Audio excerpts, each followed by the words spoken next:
Hello, everyone. It is good to see you again. And I have everyone except Clyde, who is MIA.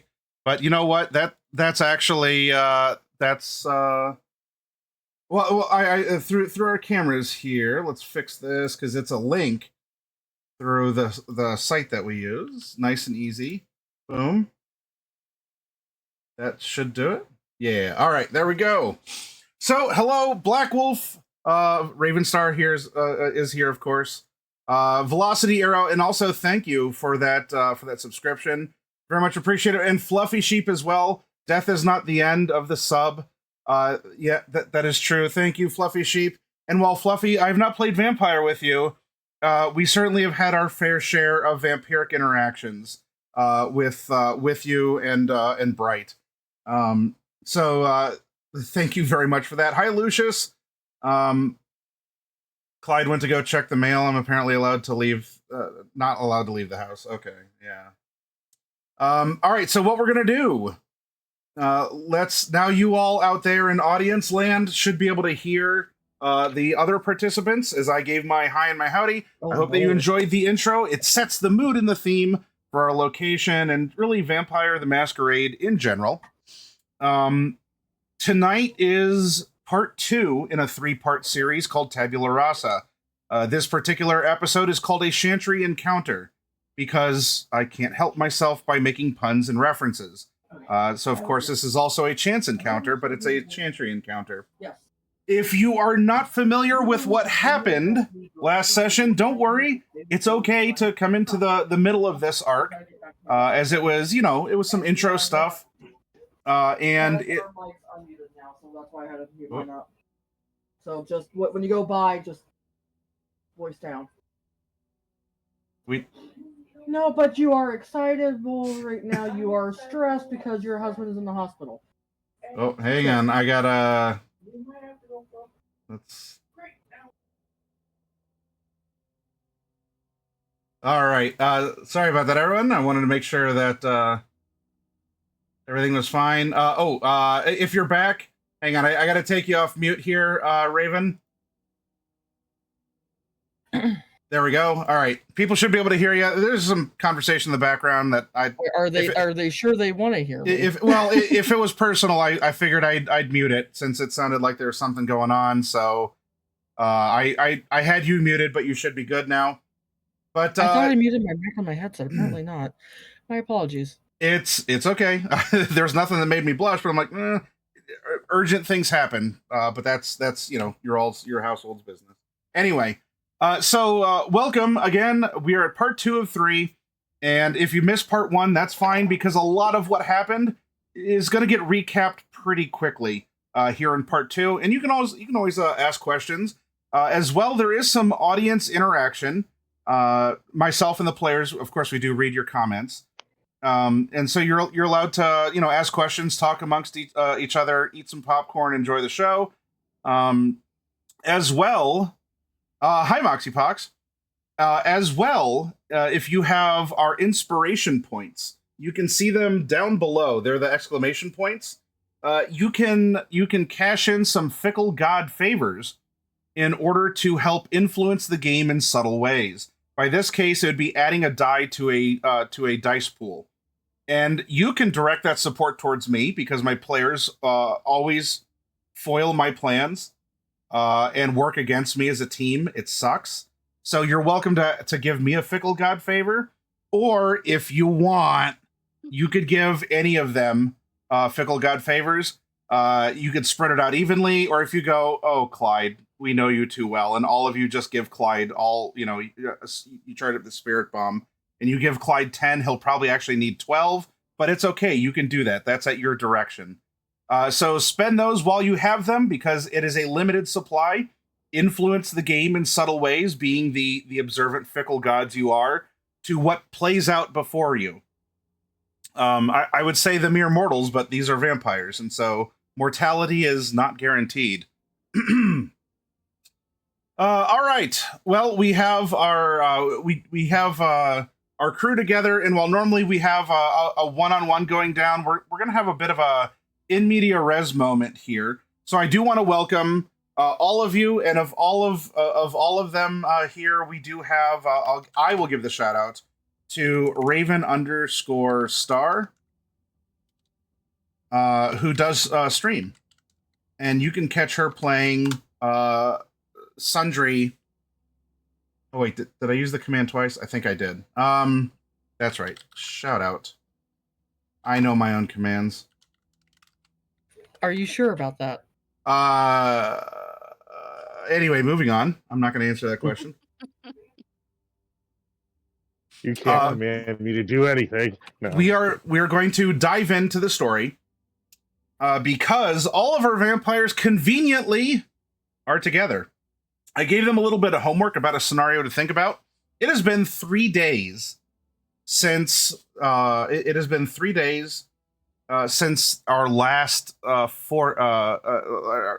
last foray into the world of the supernatural in Cleveland. And for the time being, Ivy was secure. She went through a ritual with a passerby, a guest of the prince, who went down into the salt mines below the lake, and added a little bit to Madame Dulac's voodoo stabilization. And little bit by little bit, we're trying to figure out what is going on. And let's go here. So we have entered the city proper. Ba-ba-da-bum. And where we did leave off was, I believe I had it. No. I might have the mines are so big. All right. Oh, that's right. I did hide it. This was here. Ivy had gone through some sort of a ritual after being bound up, and this image and weird writing was left behind. It defied photography, and trying to interact with it was making some voices appear in the heads of those who were trying to interact with it. Discretion being the better part of valor. The vampires, the coterie, fucked right off and went home to hopefully feel better. Ivy, unfortunately, over the past several nights, you have been starting to slip back into losing time. Sometimes answering, maybe there's times you don't, but asking, having questions asked of you. And it has gotten, your first night was pretty okay. Your second night was not so good, but it was still manageable. And now we're in a third night. Black Wolf, I did use the language because this is a mature rated stream. Playing VTM, I'm not going to keep this PG-13 for everyone's amusement. So for those of you, if this is your first time here, you're watching, or if you're on YouTube and you're just coming by, this usually is a PG-13 stream. D&D, character building, golden age of high adventure. But you know what? Tonight is the night where we loosen that up and we explore the darker themes, the conspiracy theories, the horrendous psychologies that can come about for being a vampire, which isn't just about being sexy and wearing tight black leather things and lurking on convenient gargoyles on rooftops. That's part of it. That's part of the benefits package. It's not everything. Also being homeless. Forever, because you'll never die. Yay! Poverty. All right. So we are going to pick up with you all. You've done some background rolls. We are in Ivy's Haven, okay? Now, there's been a little redecorating as everyone has tried something, right? Maybe doing something would provide a result, or it at least adds some kind of comfort to the situation. It's something to do. It keeps your mind off of things, whatever it is. But right now, Ivy's Haven is a halotherapy spa, and and a fire hazard. Possibly. Maybe some of these are candles, because you can only buy so many electrical ones in a like a 20-mile radius before the market gets a little thin.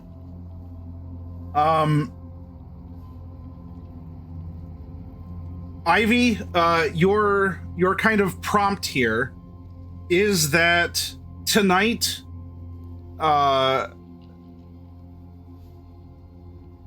tonight has been featuring a new layer to things, whereas you did lose some time, or you found yourself doing things that you don't remember initiating, or you would have that question, you would be asked questions.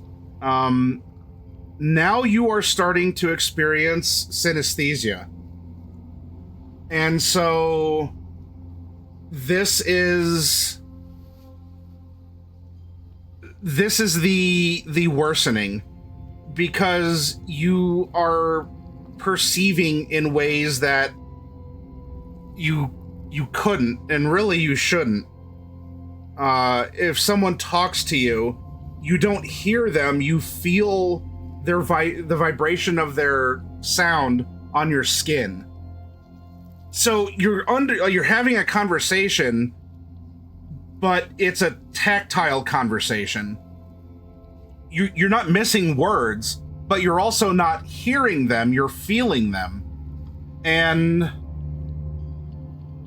this is how your evening now. You've already been up. We've gotten some baseline rolls out of the way, but hey, you know what? It's winter. The nights are longer, fortunately. But as this particular night is wearing on, you are developing some synesthesia that is starting to... at some points it gets painful, but it's not necessary. Pain is the best way to describe it. Acute stimuli. Whether or not it hurts, or it's like pain, but it's something that is indescribable. Well, I'll actually leave that for you to describe or indescribe. But this is where we find the four of you. You are in Ivy's Haven, and she is having a synesthesia reaction to maybe the lights or the conversation. I don't know if you are playing like Cards Against Humanity together. I don't know what you're doing as a group, but which, being a grateful and a glorious ST, I will not penalize your actual humanity, despite having the winning hand all the time.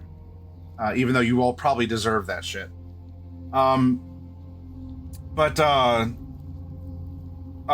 Let's actually have this prompt go to Ivy, and you all can react. Ivy, what are you currently experiencing? It's a mixture of everything and nothing at once.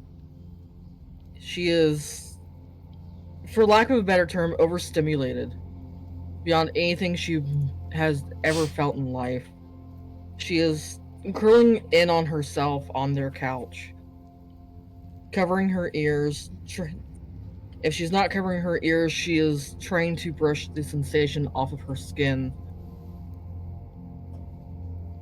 Sorry, cat. Okay. So as people talk, you're like, oh, like ants on me, like get off, or something like that? Just quickly brushing everything off, trying to get the feeling to go away. And maybe occasionally she'll start just maybe digging into her skin with her nails. Okay. Trying to get it to remove the skin. You can remove the sensation, sort of thing. Yeah. I'll tell you what. It sounds like a penalty, but if you're doing this and you're really leaning into it, take a superficial damage, but we'll role play through with this because I do believe that this backs up the situation really well. Oh yeah. How are any of you reacting to this as you see Ivy start now tearing, like actually like breaking skin, and her vitae just, because it's already kind of coagulated, just oozes out of the claw mark.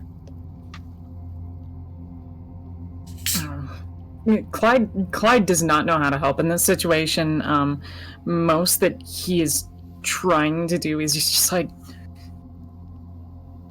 Dollars, no, don't do that, don't. And he's like trying to like pull her wrists away from her own arms, and he grabs a blanket off the couch and just wraps it around her, pulls her into his lap, gently rocks back and forth with her. Clyde, would you have informed Ivy or the others that you happen to know that there is a scourge that has been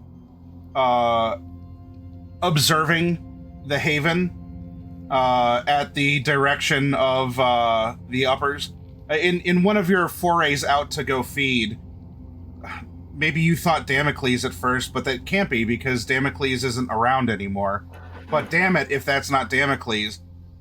You saw him, very conveniently behind a bush, which shows that was intended for you to see. But there's been no interference except that a very acutely toned creature is outside in case shit gets real. Is this something you would have shared with the others, or are you keeping it to yourself? Well, this is the first I heard of it. I wouldn't have... Oh, God. I think I would have shared it with everyone, just to be on the higher gods of things, not necessarily that if the scourge is sins, can't, the best we got is bartering. Okay. And so far with stuff, there's been no knock at the door. This is simply making sure that things don't get out of control. So, all right, you have her wrapped up. Rose, Tyrone, in this moment, Clyde has an Ivy burrito. What are you doing? I'm gonna make a gentle suggestion. Sir McCoy, if her tearing at her own flesh is becoming more of a problem, we could always use oven mitts and duct tape it around her hands. That should secure her well enough from causing damage to herself. What? You might have an idea there. I think she's overstimulated as it is. Maybe don't add more shit onto her. Oh, that's fair. It could turn into a cat and socks situation, and that is most not fruitful for this current situation. Also, she seems to get more agitated the more we speak, so maybe limit that. Understood, Lady Rose. Do you all want to stay together in the one room then, or do you want to go to a different room to talk, or go cool off outside? I mean, not that you're producing heat of your own, but are you in this moment? Are you all still together? I was about to take my leave from the room so that way I wouldn't cause more undue stress. Given that we've known each other for 3 days, that's not exactly compared to everybody else who's known each other. Tyrone's just kind of the new guy who doesn't want to cause any waves, but wants to help out as best he can because he made new friends. Okay, sure. So you step outside. Rose, what are you doing? I'd probably step into a nearby room and, just leave whatever door is between us open so that I can, kind of keep an eye on things, but give some distance. Okay. Ivy and Clyde, then, this leaves you, are you in the library? Are you in your room? It'd be the living room currently because Ivy would not let those near her books. Got it. Yeah, I'm not allowed in the library. He's not. Yeah, He's what's not. the She book? banned him. She banned him, unless she's in there with him.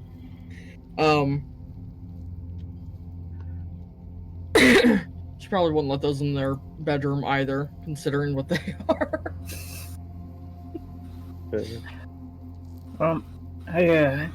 What I'm gonna go ahead and do is I'm gonna pet Abby's head, give her a kiss on the forehead, and I'm gonna go out and meet the others outside of the room. Okay. So we need to talk. A little bit of back and forth. We got that Tremere meeting coming up. Any of you work with them before? Not in great depth or detail. At most, I procured items for them, but that's about as much as I can in terms of being an errand boy. Yeah, well, they're bastards, so here's how it works. That sounds par for the course for the more occult inclined. I really can't get over how you talk, brother. Here's how it works. So Tremere, there are a bunch of little warlocks, witches, magic folks, and a lot of what we saw the other day with the exorcism and all that. That's I guess that's more what they do. I don't know anything about it. That's way outside of anything I can comprehend. But shit. Last thing I checked is my own side, Lady Violetta. Oh, she knows them pretty well. She deals more with all of that court business. Has more of an understanding of how they act and how they are, what necessarily rustles their jimmies and, what fluffs their chub, for lack of better terms. So, I've been trying to get some information from her about it. See what it is we can maybe leverage or pull in this regard that isn't going to directly put Ivy up on a nice silver platter for them to go ahead and consume. I have no idea what the hell I'm doing. I feel like maybe our best chances, generally speaking, is to keep her down in salt mines. If that is what you wish, Sir McCoy, I have no reason to second guess your opinion. Well, I mean, like, if things get really bad, like, all that crazy hoodoo bullshit starts happening.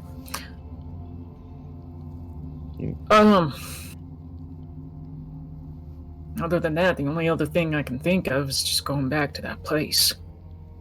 Or research center.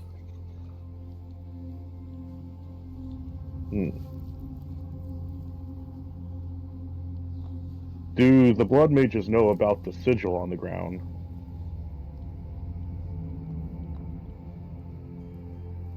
That's a good question. Couldn't get any sort of information about it, couldn't write it down. I don't know if they would know.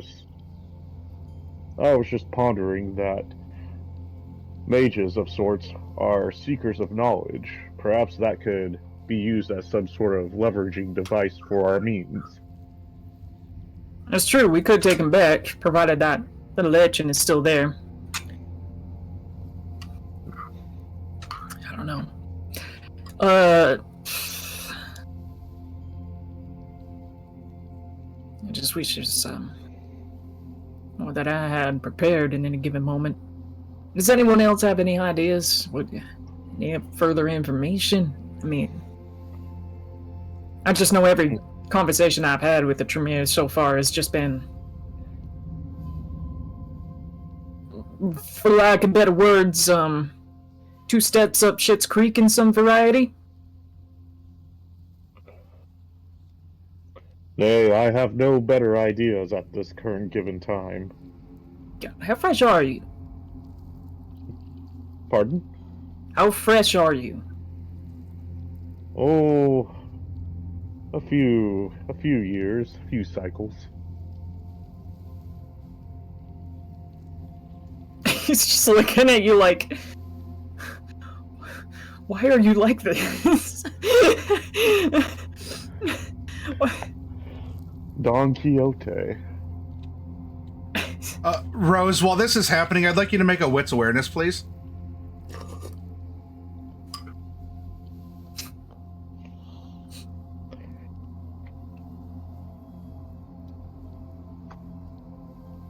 Very good. As you had stepped out from the living room and you are in, I don't know, I guess the bedroom, because you wouldn't be allowed in the library. Well, these two are having their conversation, and I know Clyde is opening it up for you, but you notice that the living room has grown very dim.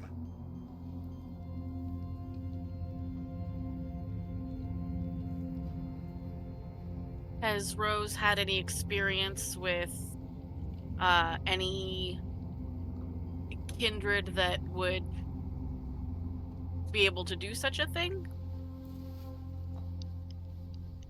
Probably not anything personal, but you have seen some. I mean, just even with this last ritual that was cast, some weird stuff, and of course your sire. Now he's primarily gone not so much into the vampire side of things, but he does talk about your ability to control animals, and that there are uncontrollable animals out there. As he would have sat you down and talked about the birds and the bees, and by that I mean the werewolves that'll tear you apart. I think with all the stuff about, Ivy and attacking shadows and everything, I think that alone is enough for her to speak up and be like, guys, it has it gotten darker in here? Not in the bedroom, only in the living room. In there? Seems that the light has shunned us even more than usual.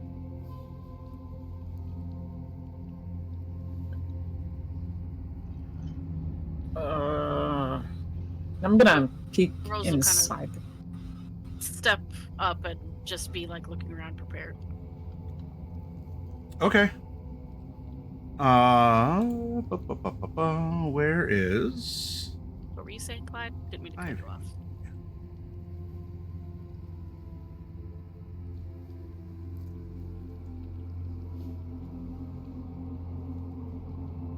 As you peek into the living room from the bedroom where the three of you had pulled aside to talk, Ivy is standing. She has shunned her blanket burrito, and she is facing the wall of salt lamps, and the light, she is silhouetted despite there being hardly any light, as it looks like all of the lamps are very low and almost flickering in weird ways, and she's just standing there as these shadows, like low light but high contrast shadows, are filling the living room. So when is this visit supposed to take place? Sometime tonight. Ooh.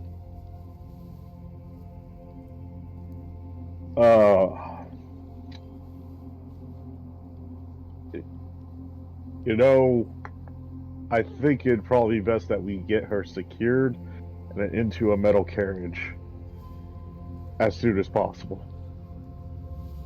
No shit.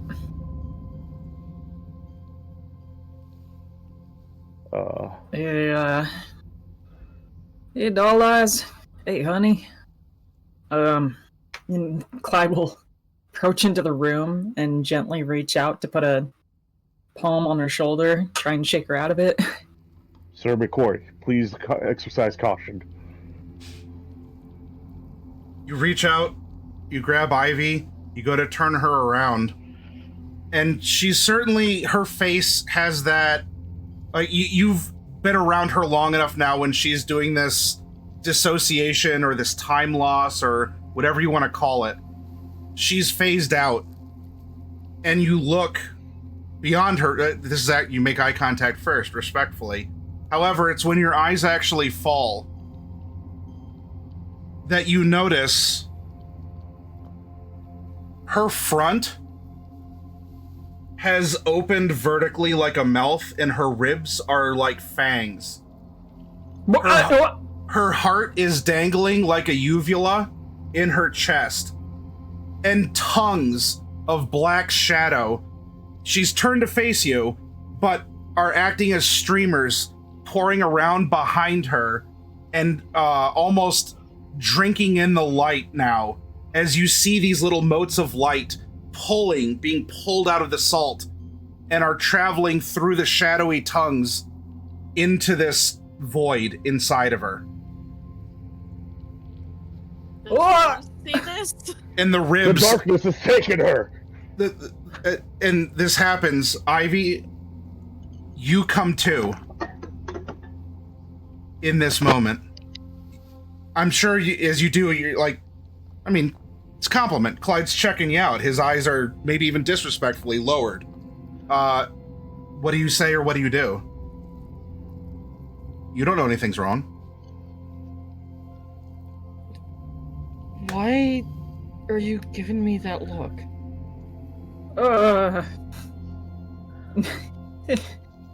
Clyde doesn't even know how to respond. He just steps back and he's like, like he's debating in his mind, like, is there going to be an attack? Do I dodge? What do I do? What do I do? Madam McCoy, may I suggest taking a seat once again for just a moment? That's about the time she realizes she's standing. It happened again, didn't it? Indubitably, madam. And she'll move over toward the couch.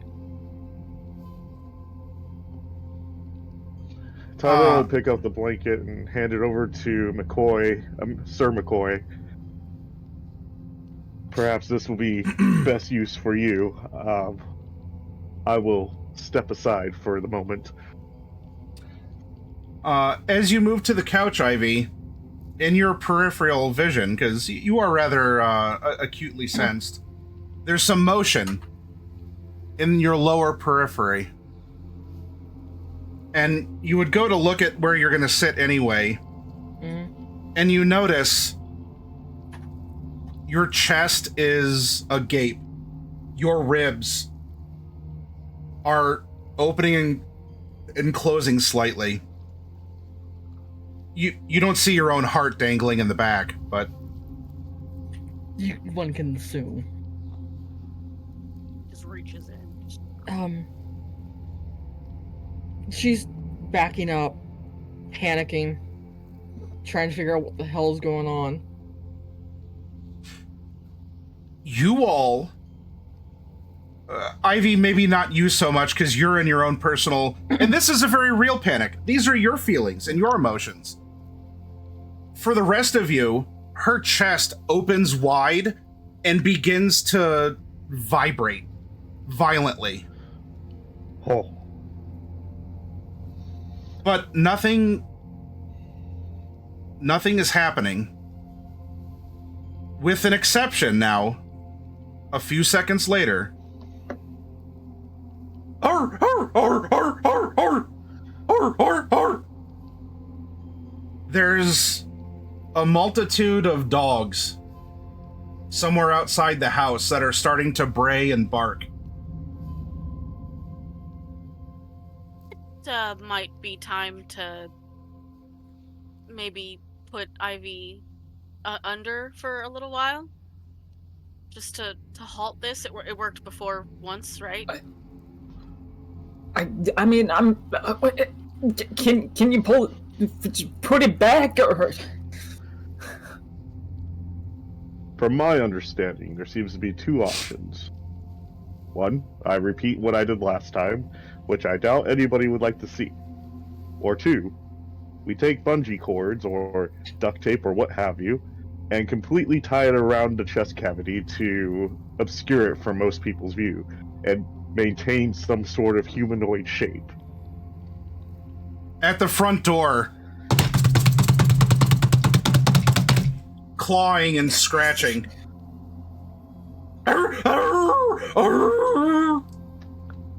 And there's a muffled voice outside the door, too. Hey, come on! No, down! What's going? Can I, with my animalism abilities, can I? Let's see. I've got feral whispers. What do I need for that?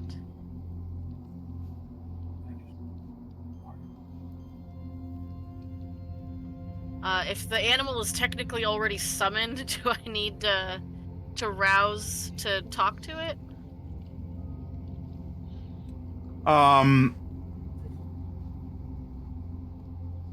Well, it's not. You didn't summon it. This is a creature that's here and is in a some sort of a raised emotional state.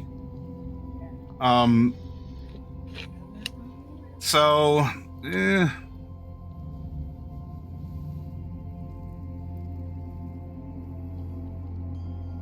Basically, I want to go up to the door. I'm not going to open it or anything, but just through the door, I want to try to, like, either growl at this dog to get it to leave, or you know, communicate with it and convince it, hey, you need to leave for your own safety and that of your master.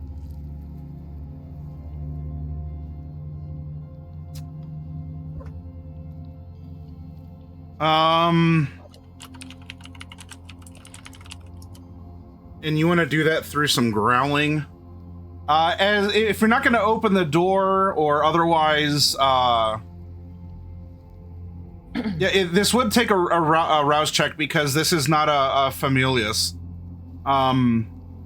Okay.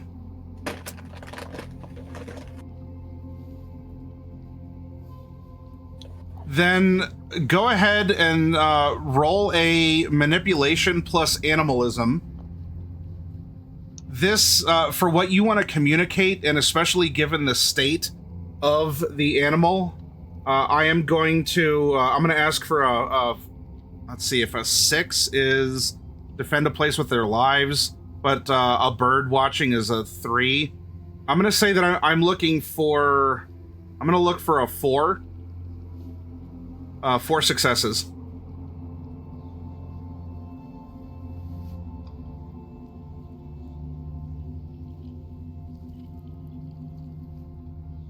I will, this is important enough, I will willpower reroll that. Okay.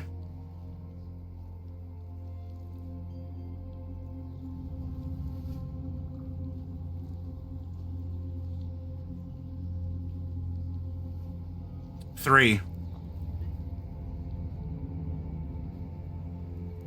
You can succeed at a cost. That was a good willpower, and you're putting a lot into this. Though this would necessitate you opening the door. Open the door in order to get that final bit through to the dogs that are scratching and braying outside. However, you did hear a human voice outside the door as well, trying to bring the dogs under control. I want to make sure the line of sight from the front door to where Ivy is that a straight shot, or is it like she's kind of around a corner? You could stand, because it's a living room. If you crack it open a little bit, and especially if you're standing in the doorway, you would be blocking sight in unless you open the door fully. Yeah. You need to at least be able to get your head out to look or growl or otherwise impose a presence on the dogs. I will open the door just like 4 inches or so, enough to just sort of, get my head up to the opening and just sort of like, go on, get out of here. And I'll try to make sure that, no animals get in and human cannot see inside the abode. Clyde and Tyrone, what do you want to do in this moment? I mean, look over at Clyde and I'm just like, whatever you want to do, my friend, like, now or never. Clyde takes Ivy's hand and he gets down on one knee. You gonna be alright? At this point, Ivy, hearing the dogs, and especially the one or two at the door, she would have been, again, curling in on herself. Clyde, just make it stop, please. Holds out his hand to Tyrone. He's hurting. Tyrone takes his hand and like gives it a hearty grip. It's just like, I'm here for you, brother. Give me the fucking steak. I slip it in as I'm holding his hand, just be like, you got this. He takes the steak, and he's gonna bring Ivy's head to him, give it another kiss, and then he's just going to throw the steak into her heart. It's Push right it there. Yep. Yeah.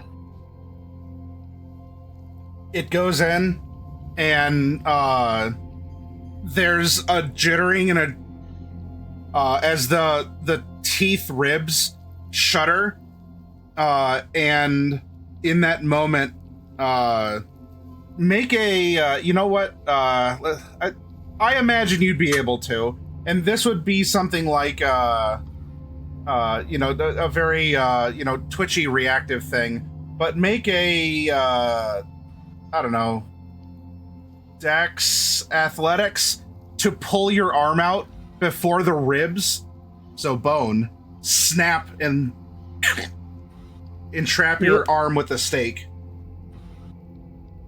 Damn, And John Carpenter, is that you? And you're looking for 2. 2. Alright. Oh, with the What'd I get? quickness. 5. 5. All Get right. it with your eyes closed. Stake in and hand out as the ribs close, and her chest, except now that there's kind of this, there's a lump, because the stake didn't pierce her skin, but her skin closed up over it. She doesn't look damaged. The ribs aren't weird and broken and bulging or anything under there, but the stake that was in her heart is there as the mouth effectively closed over it. But she's fine. Ivy, you are paralyzed as you are staked.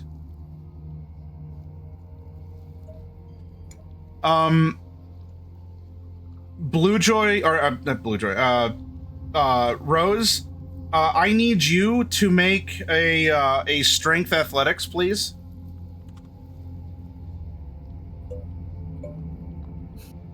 It is not super great for me. Tyrone! Get in there!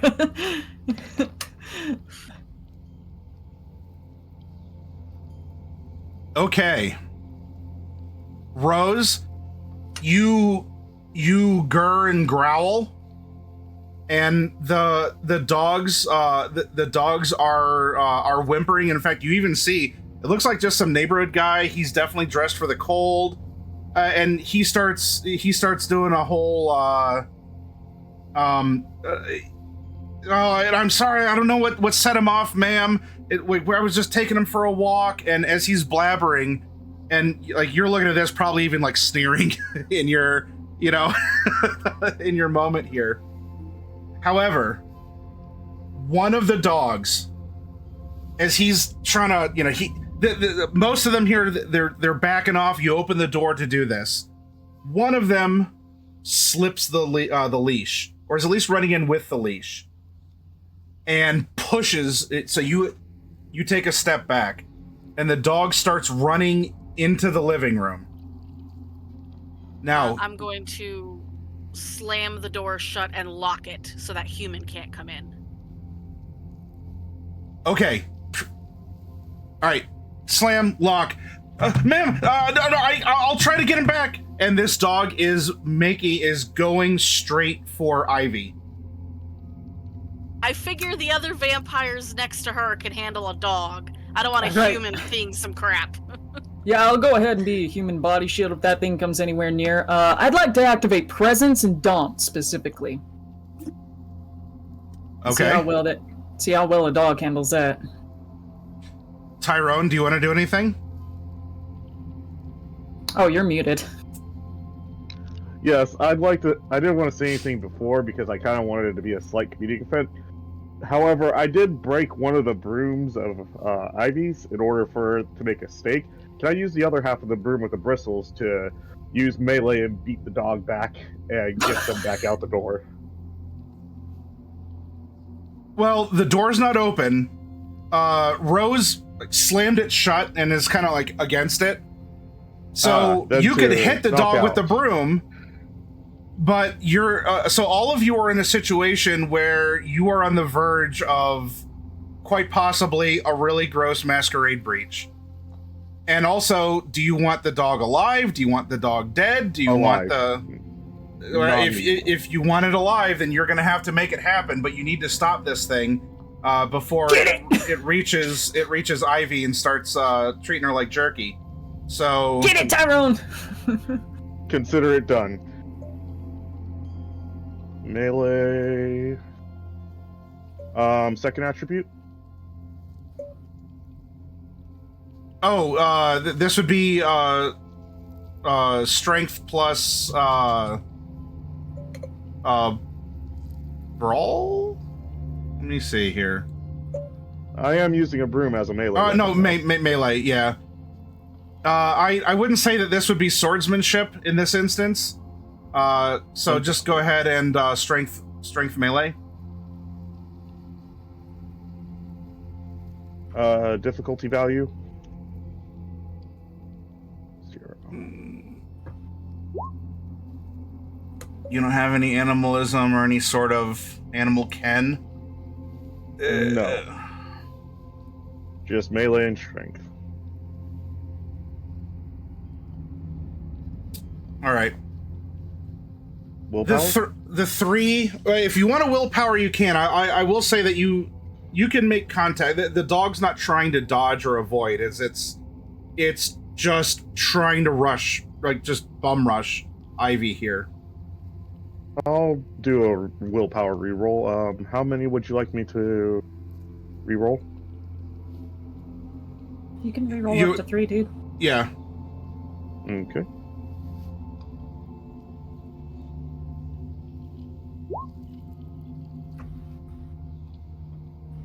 I'm Okay. gonna fucking kill a dog. There is I said not lethal. Yeah, but you also don't do anything with dogs. Like, Oh no! like you have 0 animal ken, no animalism. Just go to sleep. Oh, you are. So Oh, thank God. the broomstick. Yeah. There's even a half yipe as this just hits this dog right across. Maybe instead of like coming directly down on the skull, you change it at the last moment to hopefully be a little less lethal, and instead you go for like across the jaw. Because dogs can survive without teeth, or maybe their lower jaw can heal. But as you make your downward swing at the last moment here, you harness your willpower and you smack it, and this dog, with its half yip before it's out, goes sprawling, and Rose, this dog is still breathing, but it is by your feet at the door. But it is out. Hello, did something happen in there? I thought I heard one. Okay, Daunt. This is what Clyde's gonna do. Daunt. Okay. He's going over. He's picking up the dog by its scruff, and he's gonna come. He's gonna pull himself outside, throw the dog onto this guy. He's gonna, with Daunt fully active, he's gonna get the fuck off our lawn. Keep your fucking mud away from us. Son of a bitch can't take care of his own mutts. Get out of here. Oh, this is fierce. He's mad. Yeah. All right. So this is Daunt adding to a particular pool, or is this an auto success on a mortal, or what is this? So what it does is that it adds my presence rating to any sort of intimidation checks. So this is very much an intimidation check. Oh yeah. Wyatt is being very imposing, very much angry, very much I'm gonna beat your ass if you don't leave. All right. Yeah. Why don't you give me a manipulation intimidation? That's one of my best rolls. As you're shoving this like bleeding and unconscious dog, also, why don't you give yourself a bonus die to this as well? Oh hell yeah!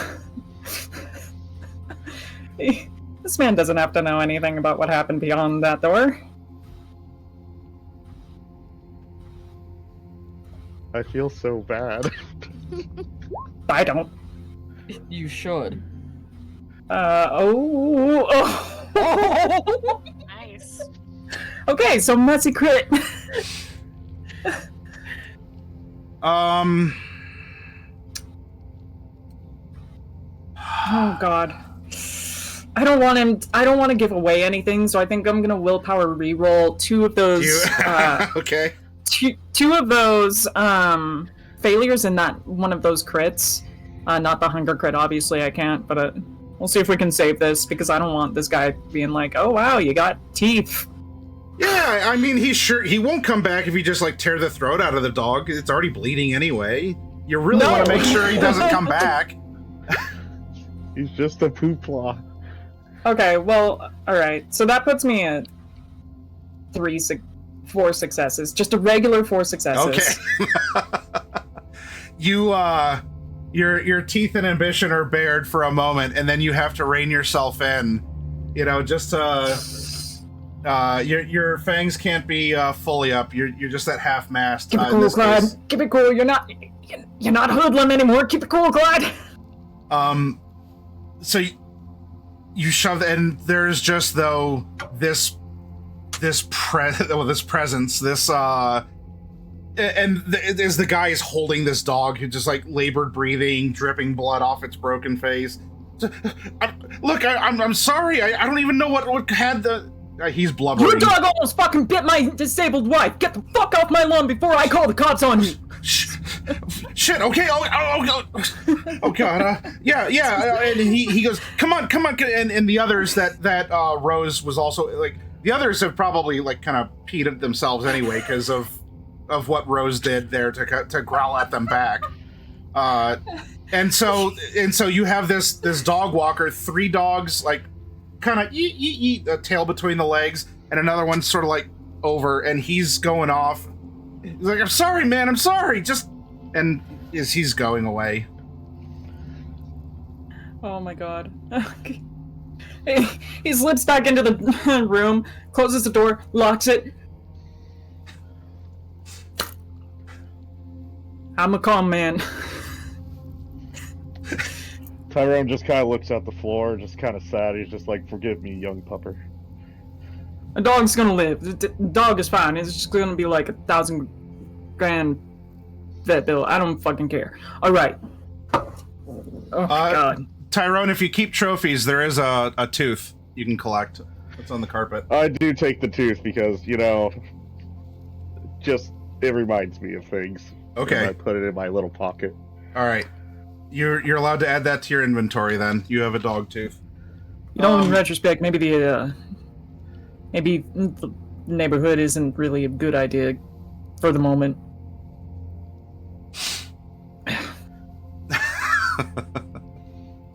As much as I love terrorizing the locals.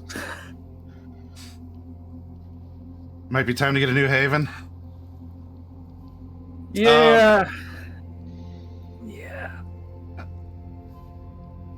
Well, it is after this quite possible masquerade breach that was hopefully averted with only an unconscious dog and a very scared dog walker who does he takes the suggestion really well and he fucks right off.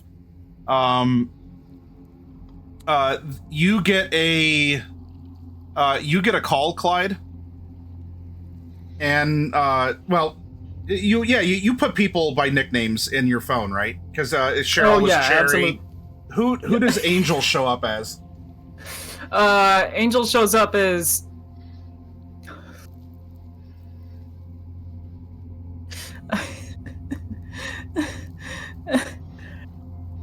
Oh, God.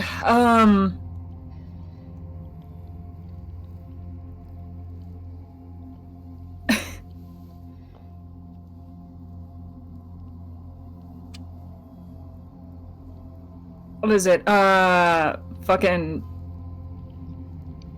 van for hire. Sure. That's, Why not? Yeah. Okay, yeah, so van rental or whatever, Yeah, van. He just calls him rental from now on. yeah. Okay, so yeah, rental's calling. Oh, shit. It's Prince's boy. Yeah, Yellow. I'm on my way. I have been for a little bit here, but I had to take care of something else first. Is Ivy good? Because I'm gonna need to pick you up, and we have to make a couple side trips before we get to the Chantry. I mean, she's about as good as she can be at the moment, but I don't think side trips are really a good idea. We been having some dilemmas. Well, there would be a dilemma if there's not a side trip. All right, well, just tell you what, y'all, if you haven't, get dressed, do what you need to do, and the church bus will be pulling up here in about 10 minutes, okay? Sounds good. All right. Do right. we have to dress for church? No, but That'd be a problem for me. you might want to look presentable just in case. All right. All right, sounds good. All right. See you in a few. Boop. And Clyde's gonna look at Tyrone and he's gonna be like, "You follow me. We gotta get you at least a vest. Oh, Can't have you walking in on a bunch of those sons of bitches looking like you crawled out of the sewer." funny you should say that. I swear to God, if you actually did, I don't want you anywhere near my room, actually. You stay here. As long as he doesn't smell like he did. Oh. Clyde goes in to check. God, please. Are you giving him some of your clothes then, Clyde, or? Yeah, I'm gonna try and find a vest that fits him. I mean, the best you're gonna get is like Shrek's vest. Like, it's gonna be kind of small on him, because Tyrone's like this upside down triangle of a guy, and he's not built lithe and lean like me, like a beautiful Adonis that I am. I will be your shield. Yeah, you better. Big old meat man. All right. And he gives you a vest and gets you all suited up in it, and it's it's nice enough. It's purple. We're not gonna ask why the hell Clyde has a purple vest. He just does. He has like an assorted range for any sort of occasion, but this one is really big purple, and he's just looking at it and he's like, huh. Oh. No, you should go ahead and keep this. It matches your skin tone. Pats him. Goes really well with my trench coat, too. A favorable donation. Thank you very much, Sir McCoy. Get rid of the trench coat, please.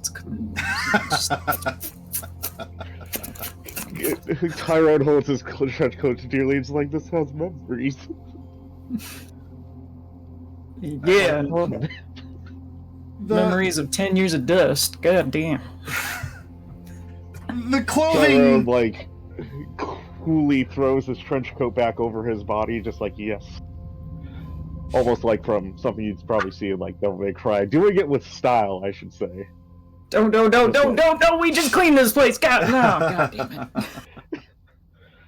Alright. So Clyde's clothing, it's clothing, it kind of fits you, but, a close examination of the seams would almost be a visual representation of that stressful moment in the Titanic before it snaps in half, when you just hear metal going. So it's holding. It's holding. I just be careful about what you do. I'll try not to flex. Oh, all right. I imagine at some point when Rose went out hunting, she probably swung by her place and packed up a small, duffel that has a change of regular clothes and then something a little nicer, because she has been taught well to always have something a little nicer on hand for like trips to court and things like that. Your sire raised you well, and this was something that you were already engaged. You were having your sleepovers anyway, so you could you either have a bug out bag or just something from your haven that was brought over to Ivy, so that's fine too. All right, Ivy. I mean, you're good, I guess, unless anyone wants to wrap you in a blanket. About that, should we do something about that protrusion from Ivy's chest? It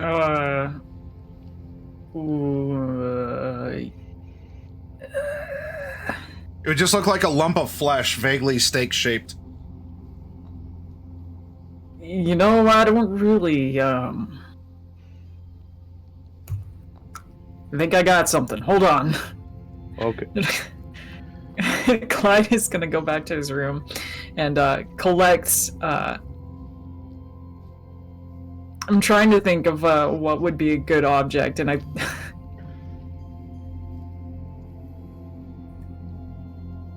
he has no idea what to do about it. It's just the only thing he can imagine is either an oversized winter coat, like really oversized, like something you would take for skiing, or B, a cylindular device that is not necessarily made for this purpose. A what device? A singular device. Oh, a cylindrical? Cylindrical, there we go. That is the correct word, yes. Okay. But that would not necessarily be appropriate in any given situation. It's just the only thing you can think that, it seems to be roughly around the same shape. It looks at it, maybe. Yeah, wait, no, not the strap-on. Gets the coat. Is the oversized coat for Ivy? Are you gonna yes, the oversized coat. The oversized coat is for Ivy. All right, are you gonna weekend at Bernie's her? Like, you're gonna put her in the coat and, hey, Angel. Put her in the coat, and he's just gonna carry her princess style. Oh, how wonderful! All right. Yeah. Anything else in the 10 minutes before Angel shows up?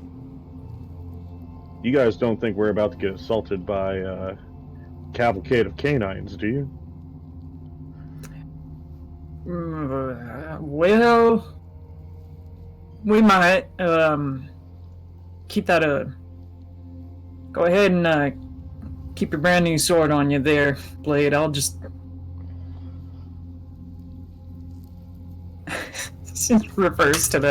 He's referring to the broom piece. Oh, yeah.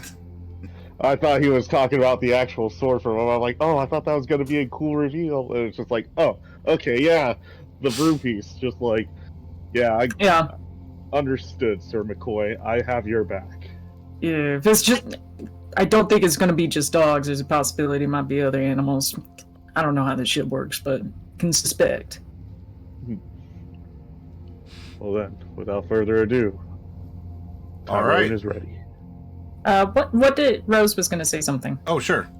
I was gonna say, I imagine in the 3 days that we've been hanging out here, we've probably noticed your sword. No, I haven't had to unsheath it.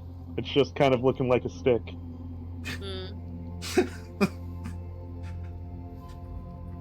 It's a hell of a stick. I mean, weren't you ever a boy that went out into the woods and found the best stick for a sword? Absolutely, but that's also why I can't imagine a Zweihander being passed off as a stick. Oh, it's not a Zweihander, it's a claymore. totally different. Oh, all right. Well, if that's all. Still a sizable sword. I mean, it's not a Zweihander. That's like 2 people right there. Like, if you're saying, yeah, I have a cane sword. All right, I get that. Now, if you're hiding it in like a guitar case, but you've also never played guitar, I mean, there's something like that. But I don't think you could pass a claymore off as a stick. It's just wrapped up in a bunch of rags at the moment. I don't know if that's gonna... Please ignore this not sword.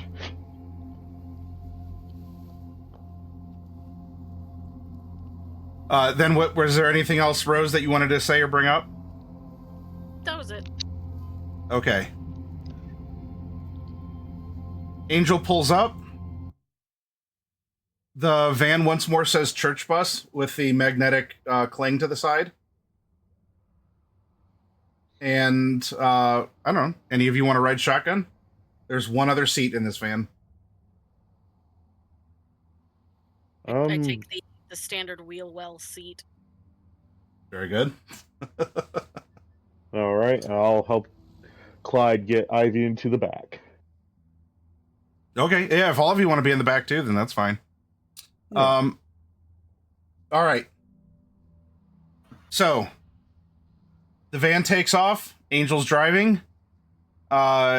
He would put the window down and ask if you need help. Otherwise, since we're only going to have less night, we got to move. Do you need help or are you good?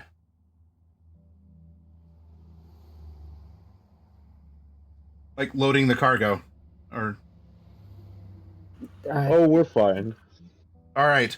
Then, if y'all are in the back, the church bus or the church van takes off. All right. I'm going a little fast. Don't worry. Everything's in control. But I got to make sure that there's enough time for things to happen as they need to happen. What's going to happen? I don't know. You're going to have to actually tell me, because I'm probably going to be giving you a ride back. But I do know that I need to take you to someplace first that's not the Chantry in order for you to be able to get into the Chantry after the next stop. It's just how it is. I didn't make the rules. You doing okay? He double looks back. Ivy, you doing all right? She's indisposed at the moment. Resting. Ah, yeah, got it. Tired. Well, hey, if there's no ruckus in the back of the van, we're fine. Let me bring up the document. There we go. Angel, be honest with me. Where the hell we going? First, well, we got to get you keys. You can't get into the Chantry without keys. So, I'm taking you to where the keys are. And, 1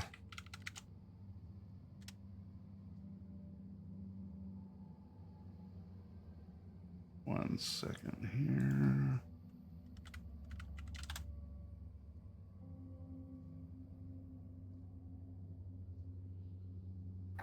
This is the one that I forgot to open back up.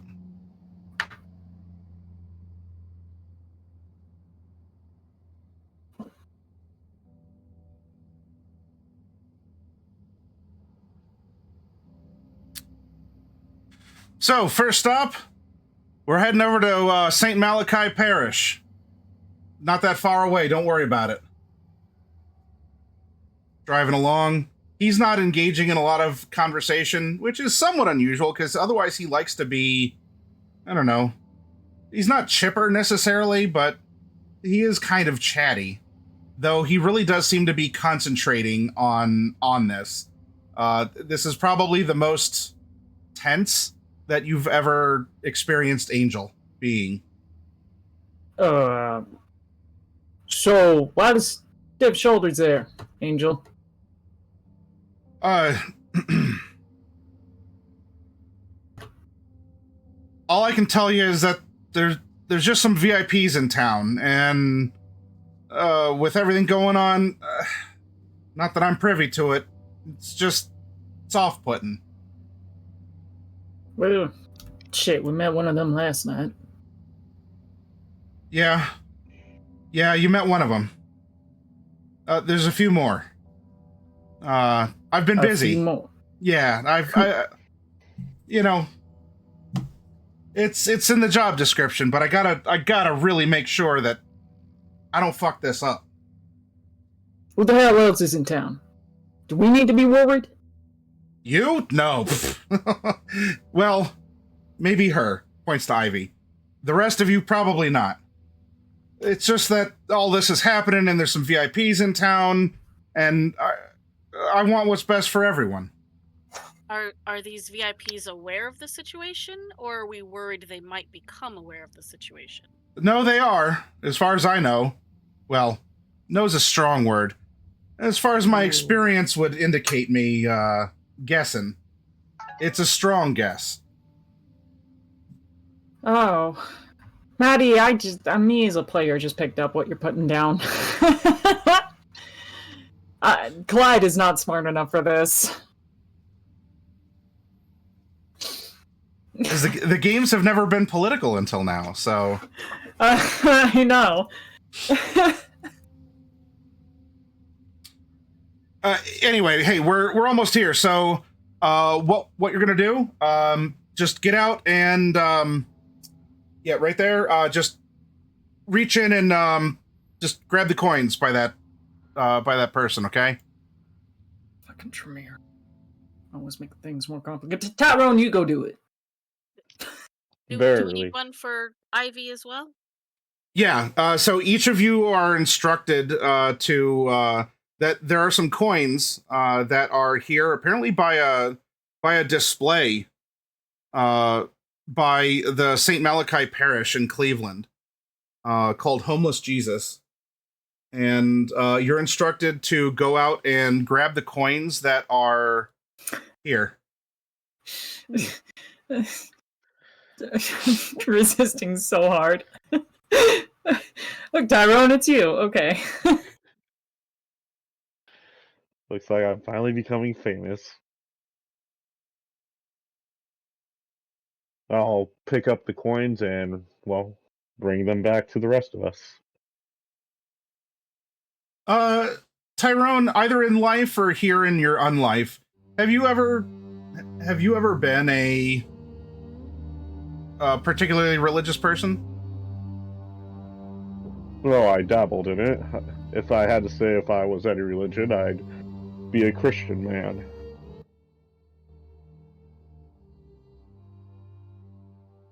The placard here by Homeless Jesus has a quote from Matthew 25:40. Truly I tell you, whatever you did for one of the least of these brothers and sisters of thine, you did for me. Does this speak at all to you, then or now?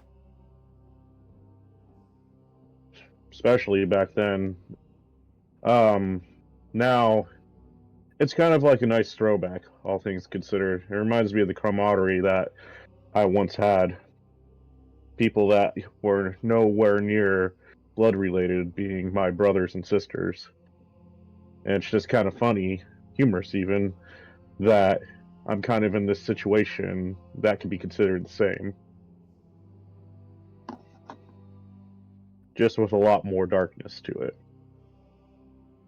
As you all right, so you're standing there, van's running behind you on the street. You know, you hop out, you read this.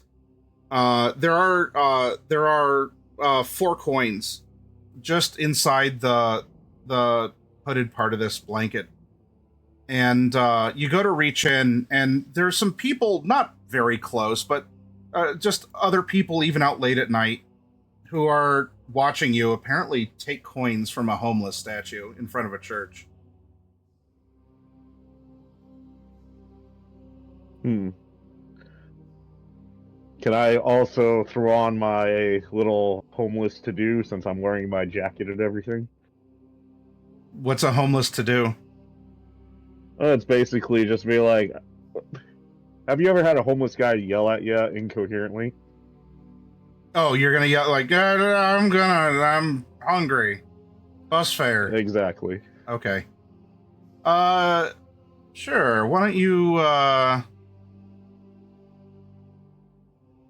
don't we do, you're trying to trick them, or you want to intimidate them? I guess it's more intimidation. Yeah, I guess that works. Okay. Sure. Why don't you give me a manipulation, intimidation?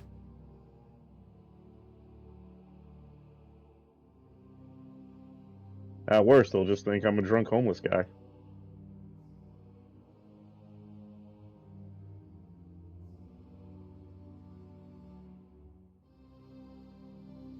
Oh, did I not do that right?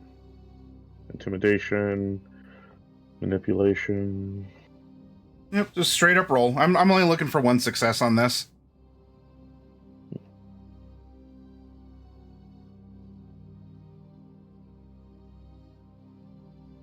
Okay. There we go. All right. Yeah. You so you kind of give them a little bit of an act, and they're not close to you, but they just sort of like tisk and walk away. As you the lizard people run the post office. And you swipe 4 coins from homeless Jesus in front of the St. Malachi Parish.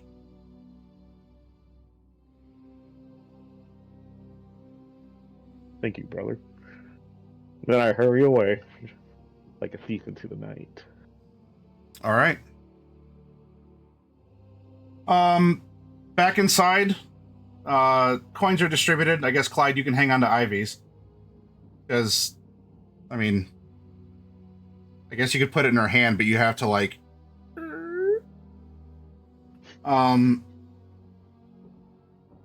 coins are really simple metal discs, and there's a triangle on them. That's it. So... back in the van. All right, well... home stretch. Not too tough, huh? Not too tough. All right, just gotta get you to the Chantry is all. He's talking to you, but Angel seems to be talking to himself out loud as well. Just gotta get you there. All right. Hey, Angel. Yeah? So I know our group has been more or less eyed on by one of the scourges. Is there something else that we should be watching out for?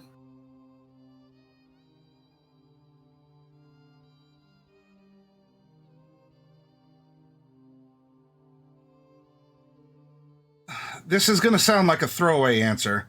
There always is. And it will never be different for you. It's just that if I tell you more things, that might actually put you in more danger. I don't know if you need that or want that right now. So if you go in dumb, and you have everyone think that you're dumb, and you keep your mouth shut, and you have everyone think you're dumb instead of opening it and proving it, I think you're going to be better off. Yes. All right with it.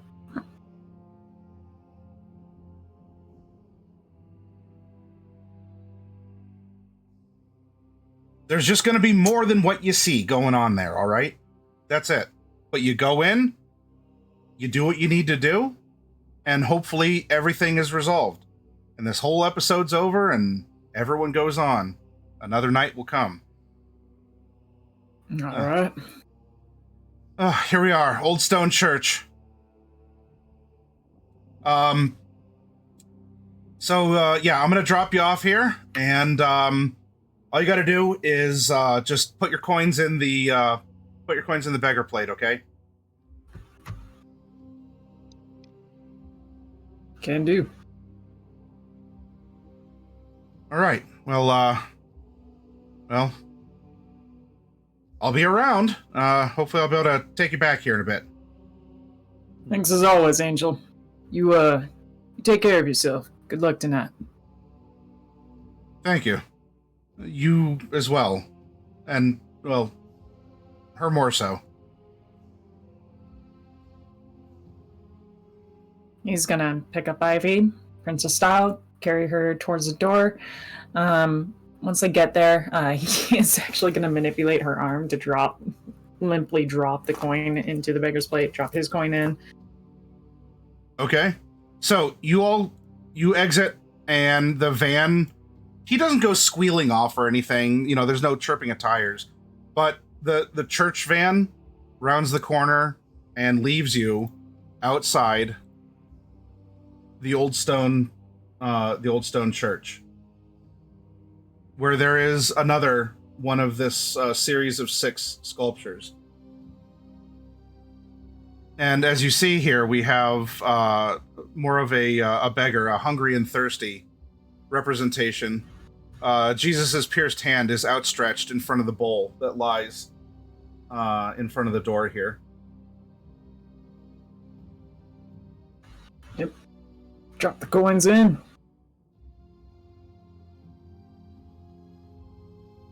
One by one, each of you put your coins in. Simple metal disc, just a engraving of a triangle on it. And the door makes a chunk as the giant lock apparently unlocks.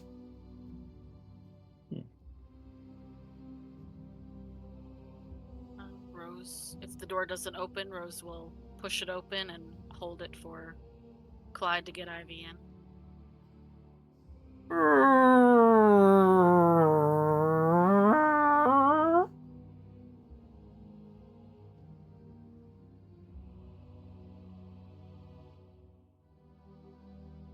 This ain't ominous at all.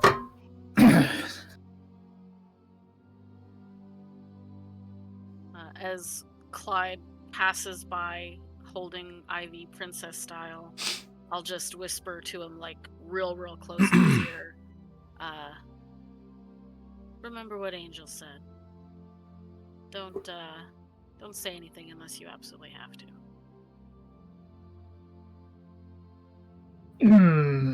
I will do my best. It's for Ivy. It's for Ivy. Welcome to the oldest standing church in Cleveland, Ohio. The Old Stone Church. As you enter from the back, there is a figure in some sort of a white shroud or robes up here that might otherwise look like a monk or some other similar figure.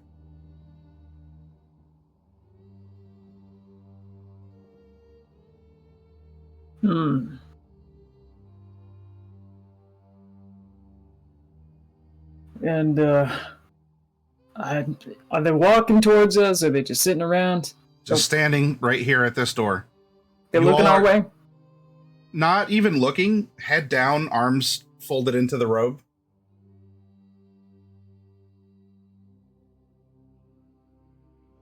Alright. Well, I guess I'm just gonna start walking towards the robed figure then. Okay. Rose, Tyrone. I'm right behind Clyde. Yep, just right there with the group, just ready for anything. Okay.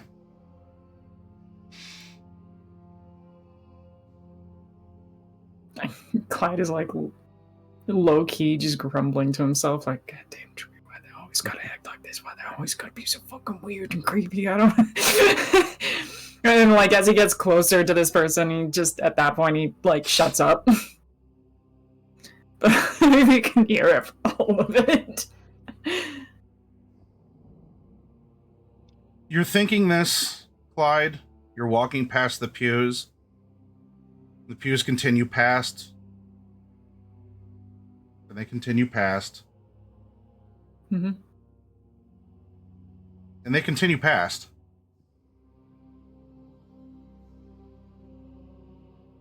The figure in white robes is still ahead of you at the door.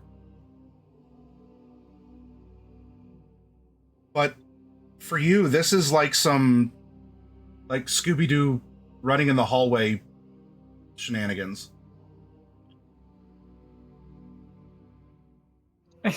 He stops walking. He's like, We start with the politely. Hello, my name is Clyde McCoy. I would like some assistance, please. IV's in your arms, and you do not see Rose nor Tyrone. What?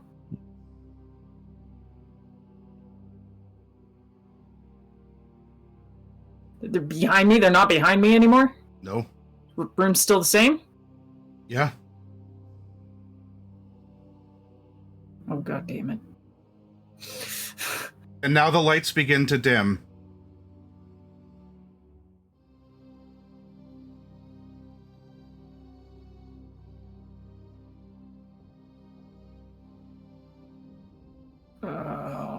I'm not in a good place right now, apparently. Gray clouds begin roiling overhead. Oh, come on! He's gonna keep walking at this point. Plip. Plip, plip, plip, plip, plip, plip, plip, plip, plip. Shh. As you're carrying Ivy, it begins raining. Flips Ivy's hood on. And, oh shit. I need to use a willpower.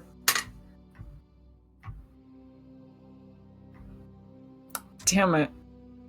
How could you do this to me?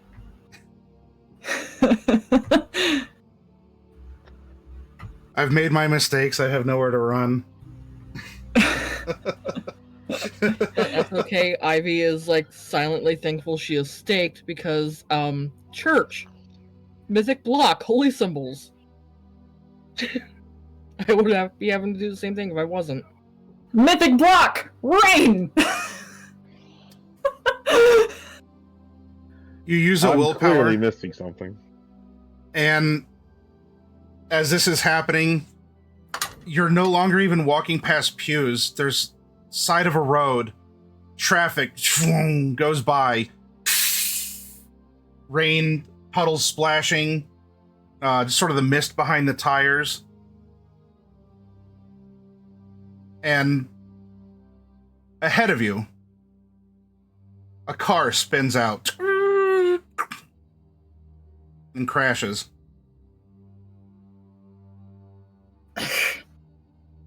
Fuck. He's trying to ignore it. He's trying to ignore it. It didn't happen. It didn't happen. I'm still up and walking. And wouldn't you know, it didn't, as you're standing in front of a figure in white robes.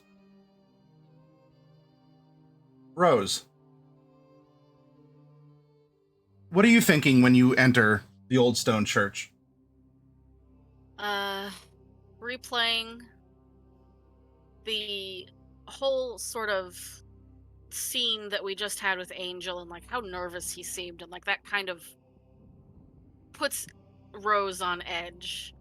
But just replaying his advice in her head and like, okay, pay attention to your surroundings, evaluate what's happening, don't assume anything, keep your mouth shut, and you'll get through this.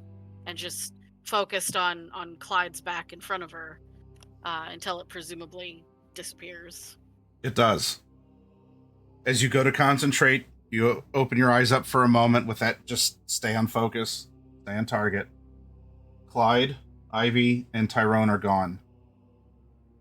And the wood that had surrounded you with the pews, now it seems like you're actually walking through the woods. Very familiar looking woods.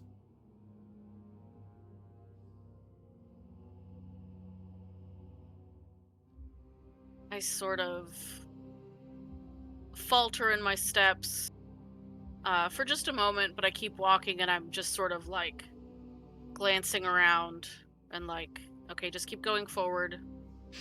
Don't assume anything. Get through this. My Rose! What are you doing? You hear a voice behind you from where you had entered. It would have been where you would have entered. It's your sire's voice. Growling, very feral. Rose would probably like drop down into a protective position and sort of whirl around, ready to, like, defend herself.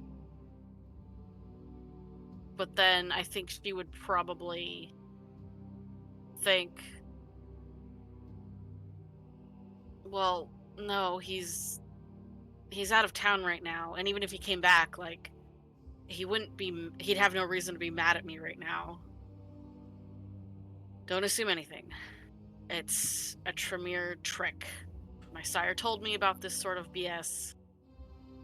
What did I tell you about straying? Come back to me, my rose. Rose is gonna hunch her shoulders and keep walking towards where she saw the figure. Do I still see the figure? No. Well, she's just gonna turn back around to the direction she had been heading and just keep walking. You're disobeying your sire? Yes, because she doesn't believe it's actually her sire.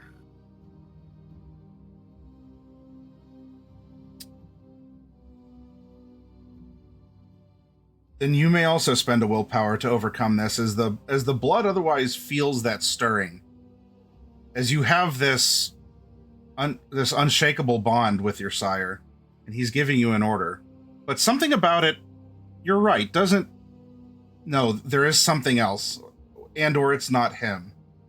But it's still strong enough that you're going to have to break this command.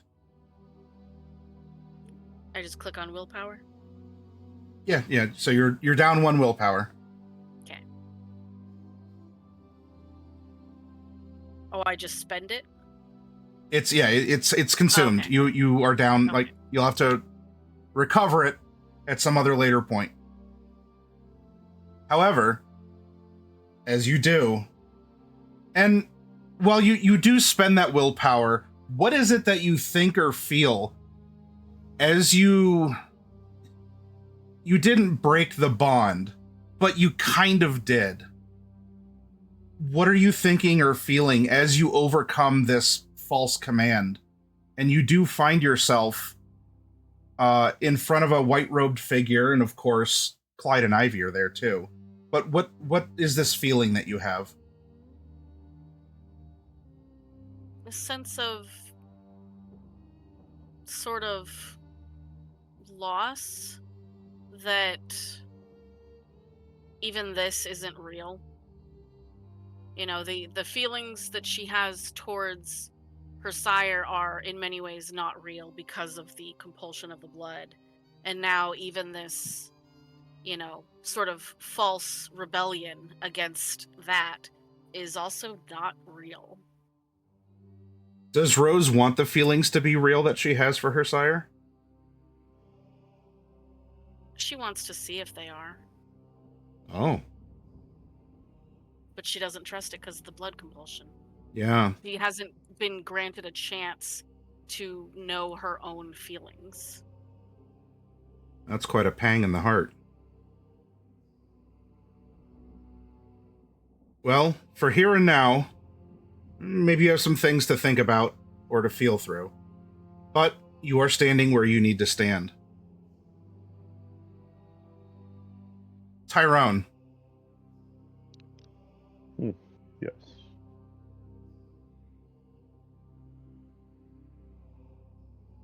The Old Stone Church. You know, you were talking with them, you just walked in.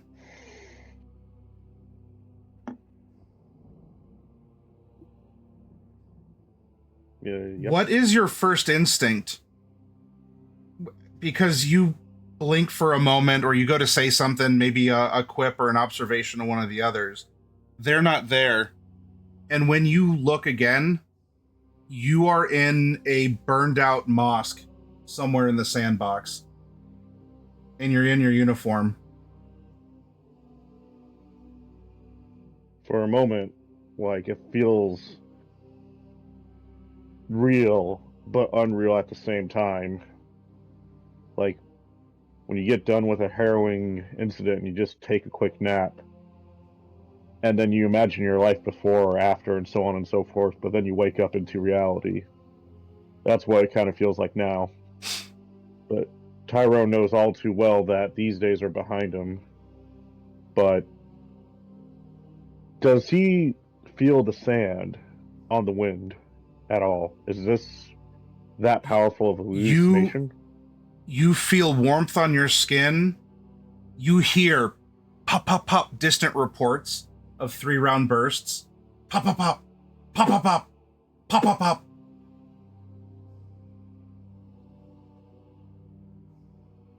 God, so many memories are flowing in. I remember I wasn't good at shooting.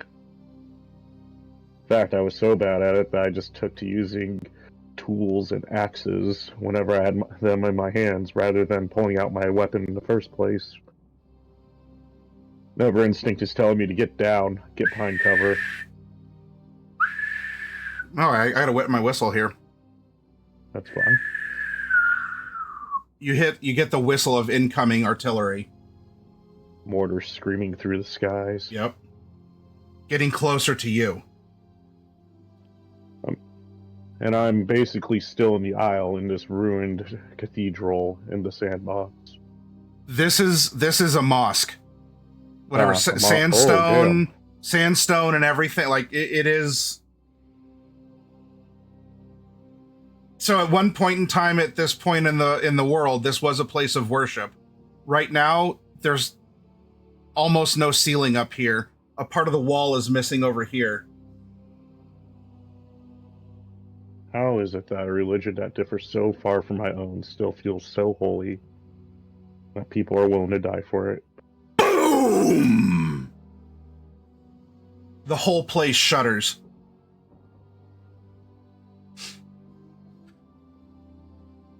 And you feel on your back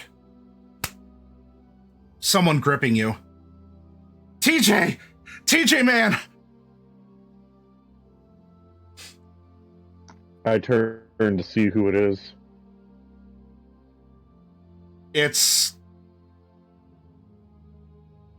I don't know. Sergeant Johnson? Absolutely. TJ! Damn it! I can't feel my legs, man. You gotta help me. I grab him by the shoulders. I realize this now. I look him in the eyes. Sergeant, that's because you don't have any legs. You bled out after the explosion. I'm sorry I couldn't save you.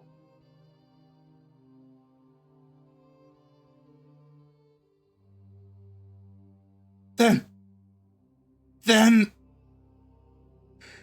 your blood will do. And and this person clinging to you assumes a monstrous form of something of your imagination. But as you are processing this, you understand that sergeant died in that blown out mosque, all that time ago. You also will deplete a willpower. And instead of a burning again house of worship, you're in the old stone church in Cleveland, Ohio.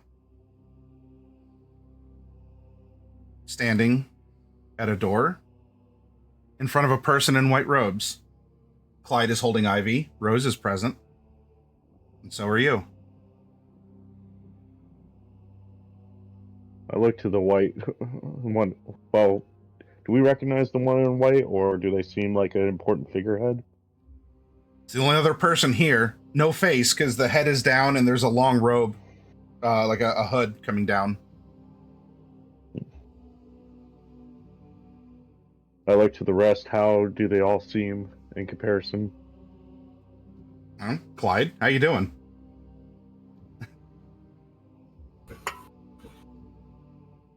Well, I'm a little tired right now. I could go for a nap. I would rather be home right now, but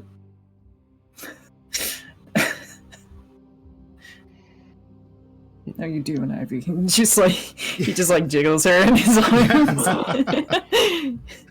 He knows she's not gonna respond, but he's just. It's alright. It's alright. My name is Ivy. I like books.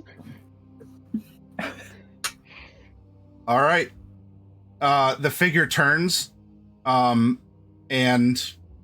there's no flourish, no voices spoken, but turns and leads you further in and down into the old stone church.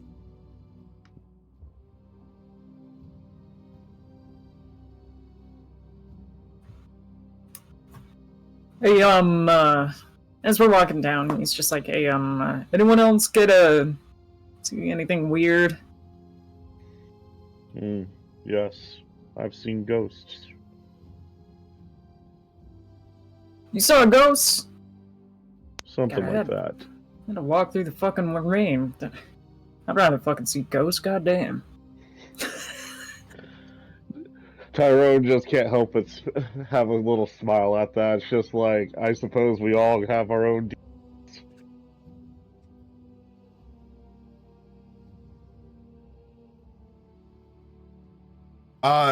Tyrone, perhaps a little bit of the nerd in you is delighted as you go into the basement here, and there is in fact, by every possible definition, a secret door that this figure reaches forward and opens up. Uh-oh. Just heads up, my screen froze. Oh, I do see that. That is... You look... Okay, yep, you're good. I look right. radiant? Yes, I know. Yes. I'm attractive. But this... maybe the adventure in your heart might take fear, joy, or something. I don't know. You can tell me, but yeah, a secret door opens up in the stone wall, and you go into a stone passage. The inner child of Tyrone is going pretty ham. Even before his new life in the dark, he always loved fantasy novels and the idea of A Knight's Tale. If anything, this feels like the equivalent to figuring out the Holy Grail is real and just going deeper into this world. It's an adventure, all right, and Tyrone's up for it. This figure in white, this, I don't know, acolyte, psychopomp, whatever you want to call it, will take you through a couple other areas with practiced ease, but it seems to be very confusing. And boy, if the Nos knew that there were all these tunnels underneath Cleveland, they would be extremely jealous. But eventually you come to it looks like a dungeon room. And the clamminess, the feel, everything about this does seem very real, even though there's probably aspects to this place that you wish weren't. There are adorned skulls, engraved with sigils, candles of different colors. Oh, God. Chains, various devices that you would find in history books. And not about the good stuff. Question. How close to the ick factor is Clyde? The ick factor? His bane is this, he has the aesthetic issue. Oh. Where if he's not surrounded by beautiful things, then, yeah. You know. So, yeah, the corridors, the corridors would have been very torturous, just like going into the salt mines were, until you saw at least what you thought were the sculptures. This at least is something. If you have a personal concern that there is some medieval, ass backwards fuckfest going on in this room, torture chamber, if that's icky, then that's there. But everything here actually fits. So, That makes a Alright. slight argument. So, yeah, you know what? You could probably do without the blood on the walls, but the blood on the walls seem to support the engraved skulls. And the engraved skulls seem to match the shelves that have jars filled with stuff. And the jars full of stuff also seem... So there's at least a unified aesthetic that is not mechanically detrimental to you, but may personally be jarring, scary, or whatever. So it's there is some degree of beauty somewhere in here, but it's not less than beautiful surroundings. Yeah, yes. This Okay. has a haunting beauty and unity to its purpose, its function. It was designed to be this way.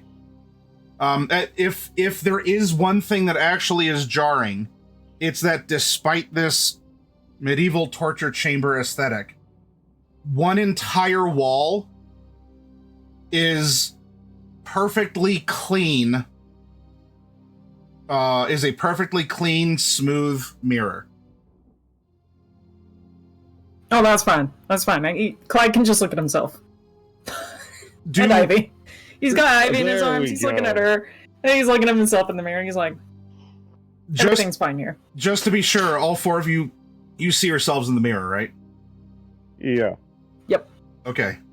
Yeah, I don't think I took the no reflection thing. The Oh, acolyte, good. No La Sombra. the acolyte leaves, and the door once more opens, and in walks a woman who, if we're sticking with a religious aesthetic, might be some sort of a priestess, at least with her presentation, her garb, flowing. Her body and her face, everything about her is classical beauty. You'd expect that this is someone who would have like an old like picture and profile on a frozen pie in the grocery store section. You know, like in our modern day, throwing back to old world beauty and classical whatever. She has just this old world presence to her. She has a full figure, but it's not on display. Just everything about her appearance just oozes this classic look. Her skin is pale, and really, in looking at her, it maybe it's the lighting, it could just be she's in white robes as well. If you look at her, she is in grayscale. She doesn't have crimson lips, she doesn't have sparkling green eyes. Everything about her is in grayscale.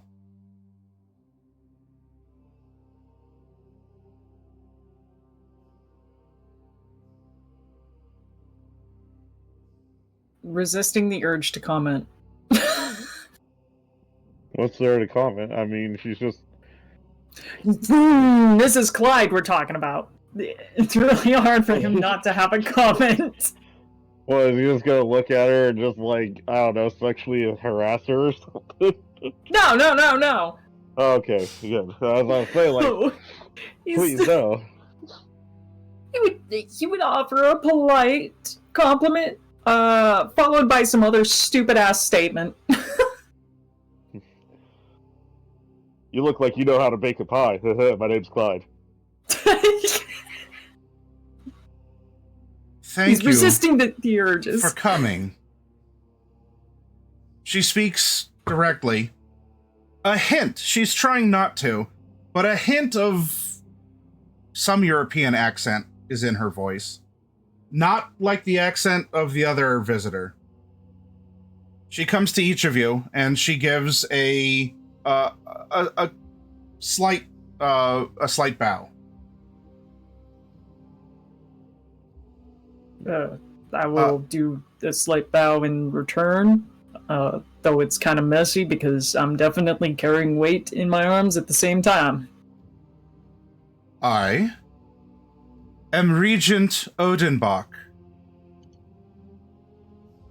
and I am here to try to help you address the problems with your friend. Although she looks at you, Clyde, and amends what she says. And to you, your wife, Ivy McCoy. Place her on the table, please, such that her head is in front of the lit skull. I will go ahead and do so. Thank you, Regent Rodenbach, was that it? Odenbach.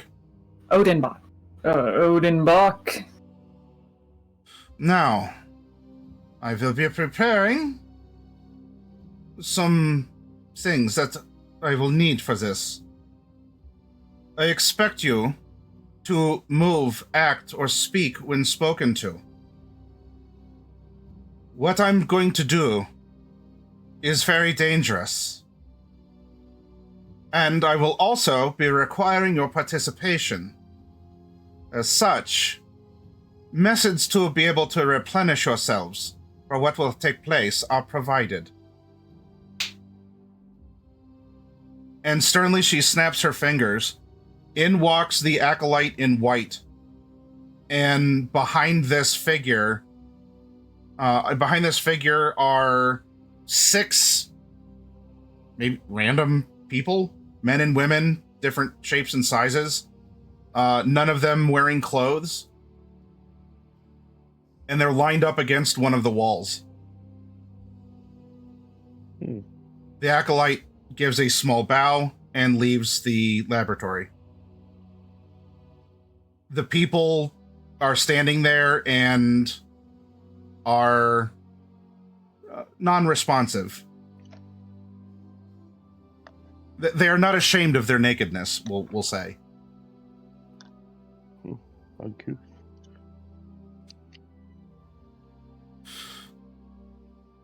Now let us get started. We are only running out of time. And she begins preparing a ritual in a way that, while none of you may have understood, even Madame Duloc's, homemade, down-home brand voodoo, or the more interesting ritual that was conducted in the salt mines, something is happening. Things are being set out and measured. There are some things being lit or mixed. There are a colorful stripe painted into one of the grooves in the skull. Whatever the method to the madness, it is madness, and it's vastly different than the 2 other types of madness you've seen on display. During this, is there any commentary or thoughts that you would like to speak out loud or just provide internal monologue to the rest of us?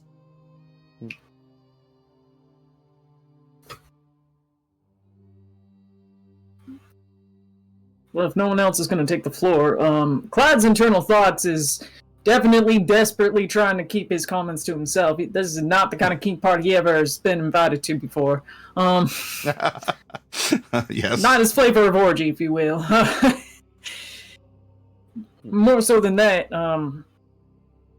he's all these rituals being used on Ivy is just like it's one thing after another, and he's starting to feel a little bit confused and concerned. Like, at what point are any of these gonna mess with her spiritually, physically? I don't know, something like that. Like, how's it gonna fuck with her mind? So I know some powers, a couple different abilities, have a tendency to fuck with folks' heads a bit. Lady Violetta once erased my mind once or twice before, and it don't stick well. It don't feel good. So it's got me, not that that's anything like this. I don't know anything about this, but it's, I'm just concerned. All right. Noted and understood. Rose, are you saying or doing anything internally or externally? Rose is probably sort of just politely not looking at the naked people. Clyde is disrespectfully looking at the naked people. Yeah.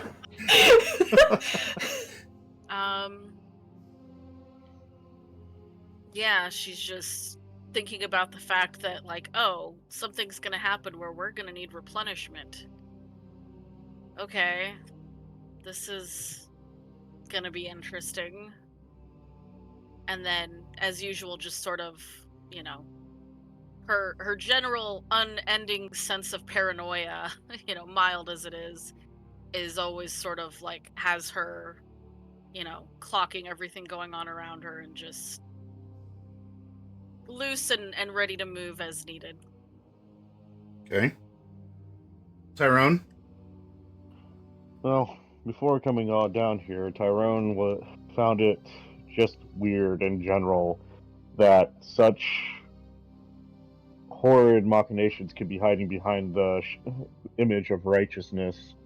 It's nothing new to him for the most part, but it still just feels kind of surreal, especially given current events. And after making his way down to the basement, he kind of had that slight sense of feeling, but that urge of adventure.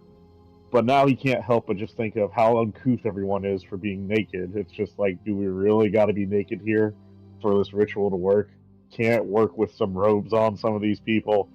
But he's just going to keep to himself because, you know, he was told don't speak unless spoken to, and what last thing he wants to do is mess up whatever ritual's going on. All right, then. Some bonuses for your thoughts and activities as the ritual is going to be prepared to begin. Tyrone, the people lined up, you spend enough time on the streets and around them, you're fairly certain that everyone here is not from your particular herd, but are from your people. Oh, that's not good. Rose, as you are looking around, you see that and it might be a double take, but as this Regent Odenbach is making preparations, and the double take was you did notice motion in the mirror. However, the robes she's wearing do move. You do not see her hands or her head.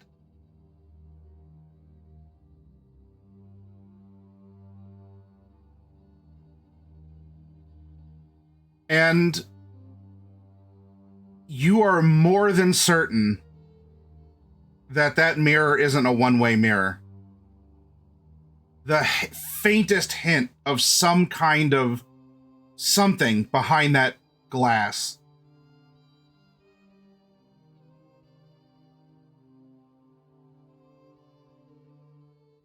Clyde, you are given a very interesting looking dagger.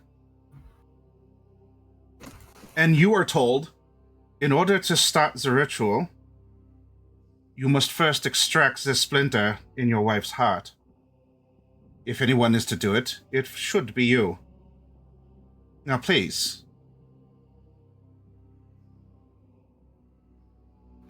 Okay. All right. And he's holding the dagger kind of confusedly as to why it's there. He's going to put it just like in his jeans for a second as he goes over and leans over Ivy. It's going to be okay. I won't let anyone hurt you. And he's going to yoink out the stake. You're going to plunge your hand through the lump and not use the dagger to cut it open? Oh, shit, that's why the dagger was given to me. That's it. Okay, yeah, I'm going to use the dagger. I think that would be better. Ivy, I'm going in raw. Kalima! Yes, I have this knife for protection. I stick to my statement. Clyde is pure of heart, dumb of ass. Oh my lord! I mean, I can see it happen. Like, yeah, this is nice and all, but honey, I got to talk to you. All right, so presuming you don't actually want to plunge your own fingers into her. Yeah, no, fleshed over lump. Okay, we'll use the knife. I just forgot about the flesh over the steak. Got it. All right. So God bless you. her clothes have been removed. You begin the cut, and as you cut, she doesn't bleed. I mean, not that any of you necessarily do, in the sense that some of you might even still remember bleeding. But there is a reaction almost like hydrogen peroxide in a wound, where the edges of the cut that you're making that slowly reveal the stake. Then, as it just sort of, it's like popping a splinter out of a healed over like part of your thumb or whatever. But there is a sort of a black fizzing at the edges of the cut from where the dagger severed the flesh. Now, on 3, you will pull the stake, and I will begin. For all of you here, this will hurt. All of us. Prepare yourselves. 1, 2, 1. She's correcting for you, Clyde. 2. Oh, good. She knows I'm dumb as fuck. 3. And he rips out the stake.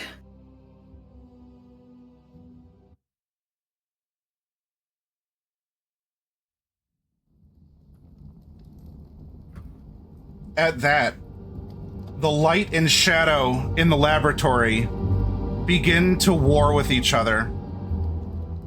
Incantations that she is bringing up make the air swirl around you all. The cattle lined up along the wall are apparently oblivious to what's happening. But lights play out in front of you. If any of you, even being a damned soul of a kindred, ever thought that magic doesn't exist, it's happening. And not maybe quasi-magic, quasi-spiritual voodoo, or kind of the weird chanting, it's biblical stuff that happened last time. This is some fucked up shit that is going on. You are seeing things float. This is undeniable proof.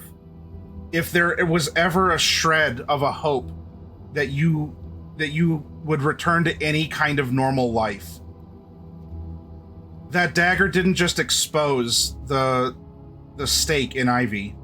It severed that. You are in the world of darkness. As the colors shift around you, directionless sounds are whispering as her body begins lifting up off of the altar above the skulls. And all the while, the candle, despite the wind, never flickers once. It burns as if there's nothing happening.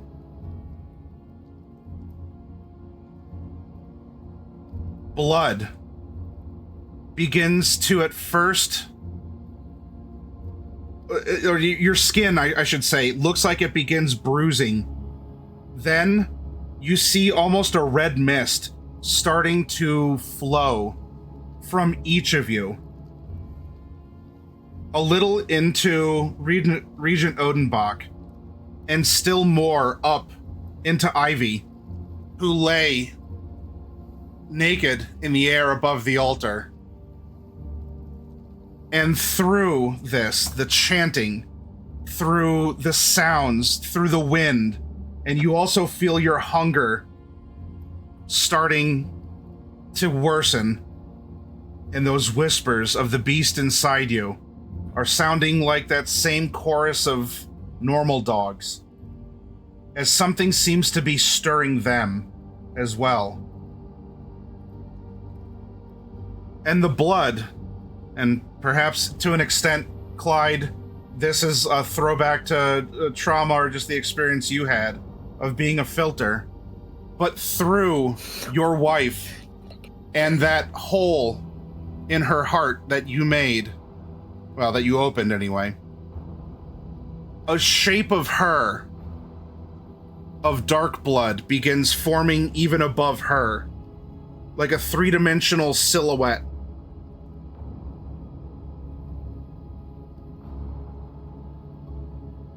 Go!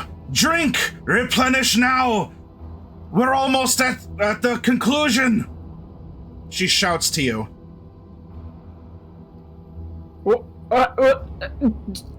Okay, alright. You don't need to hesitate! He's not hesitating, he's gonna go drink! Blood effigy? Am I drinking the blood effigy? The people. Oh, the people. Rose runs over to one of the naked people lined up against the wall and gently bites in and takes what she needs to without, killing them. Your hunger is stirred, and all of you have your beasts roused. This, if you do not, you can just spend a willpower and you cannot drain them. Otherwise, you will drain them. You will kill them. I will spend a willpower not to kill the person I'm drinking. Yeah, same with Rose. I will also spend a willpower to not kill the person I'm drinking. All right. Let's get. That's an aggravated willpower damage, correct? It's not aggravated damage. You're just like you can earn it back. Now, odds are you're not earning this back until our story ends. Not tonight, but after next session. Raj. Because of the way that we have to compress things, it's a little out of character mechanical talking. This is a resource tax in a sense, but also a morality test. I'm giving you can slake your thirst. If you don't want to kill him, though, there is a price to pay. And that will carry over until you have a chance to, actually recover this. So, if the juice is worth the squeeze or not, that's up to you. Spend one of your willpower, and you will not finish, but you'll go back to one hunger. Now, damn. I am. Otherwise, if you want 0 hunger and you want to feel like $1 million, drain them. Nah. Who cares? Says your beast. You know of anyone, Tyrone? There's always going to be more. These people probably had a debt paid in order to end up down here, or at least they're not conscious enough to know what's actually happening. Can you really feel pain if you're not processing anything? Doesn't mean that I have to give into it.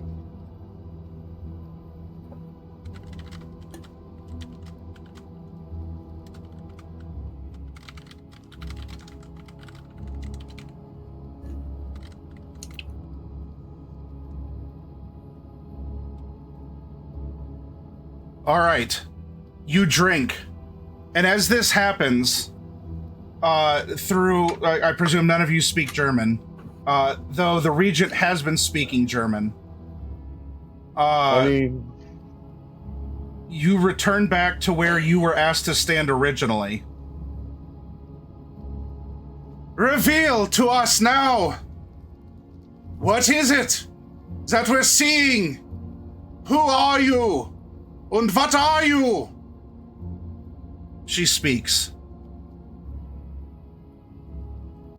And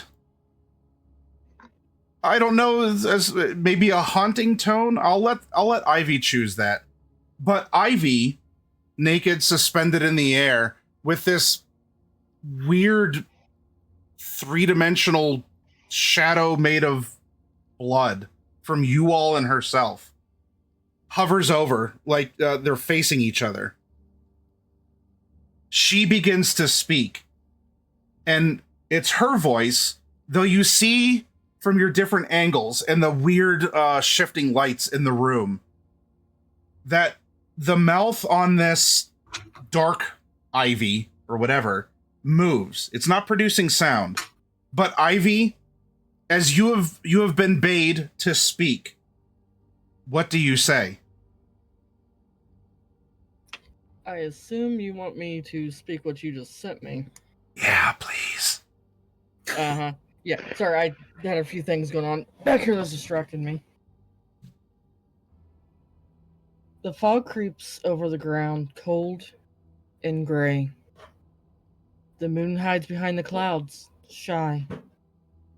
A shadow scurries at the edges of my sight, follows me silently, without a sound. A cold shiver runs down my spine. Who's the stranger that looks just like me? And in her eyes, deep and dark as the night, I recognize the guilt I carried for so long, guarded. The doppelganger calls. Her gaze is empty and cold, a mirror image of fear that keeps me in terror.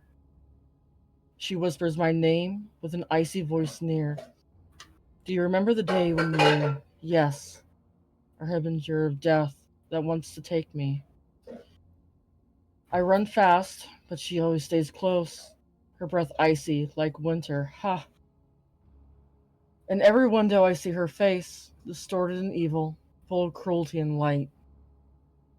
Fear grips me. I can no longer flee. She knows the lies I tell myself, cruel. She is a part of me, but I don't want to be her. Lost in the escape from my own illusion, the doppelganger calls. She knows all my guilt. A mirror image of fear that keeps me in terror. She whispers my name with an icy voice near. Do you remember the day when you, yes, a harbinger of death that wants to take me? Aha. A harbinger of death that wants to take me. Aha. Born from the shadows I suppressed for years. In every lie I spoke, she found her shape. Her breath steals the warmth from the night. My heart freezes. But in the darkness, my true self reigns. I finally face her, the evil illusion, and look into the eyes are so similar to mine, pure. I resist once more, but my strength fades away. The shadow laughs at me and robs me of every word. She speaks with my voice, full of hate and deep sorrow. You cannot run from yourself for eternity. She reaches out her hand, cold and pale as death, and whispers, I am you, and you're part of my distress. The doppelganger calls. I see myself in her. No escape possible. The hour has come. Silent. She pulls me into the mirror. Her cold breath blows around, and my world shatters in nothingness, where everything blows away.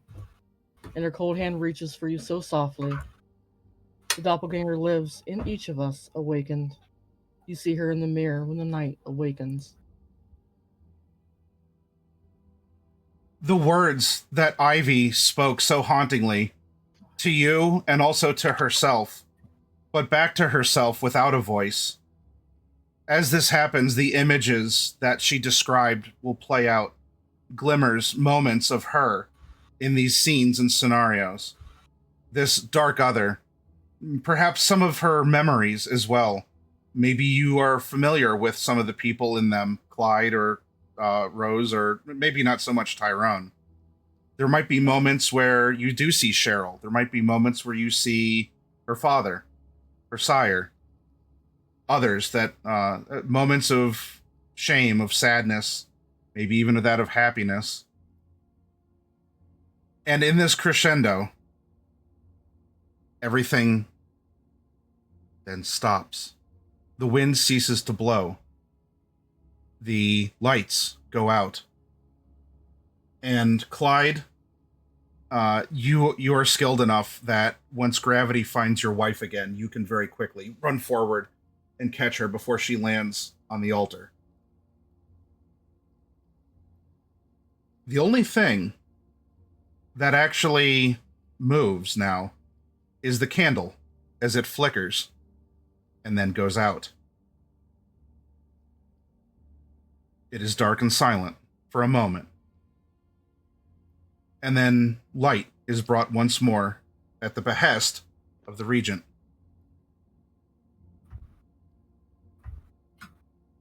I believe I have some things that I need to research and discover myself. I will share them with those of appropriate station. So I think for now, she should be fine. Fine enough. And we will reach out to you when we know more from the results of this ritual. From what I have learned, or have yet to learn. Wait. What? I'm sorry, Regent. What the hell was that? A diagnostic. A sample of her. Every part of her. Tests conducted. Did you think this was just a syringe in the arm? Well, no, but I didn't know what the hell to think of that. It is best that you don't know. Is there anything you can give us in case she starts to go all weird and crazy shadowy again? Yes, I believe so. This is a part of herself which is consuming itself. And so, until more is known, it would seem that the beast could be fed its own self. Though what she wishes to part with in the meantime until a more permanent solution is discovered is up to her. So an Ouroboros effect, then. The question is, until another route can be taken, how much of her own tail can she consume? She ain't gotta consume none of it. Pray then that she does not, or whatever it is that you do, Clyde McCoy. I have what I need. You all should leave. I believe Angel will be waiting for you outside of the Chantry.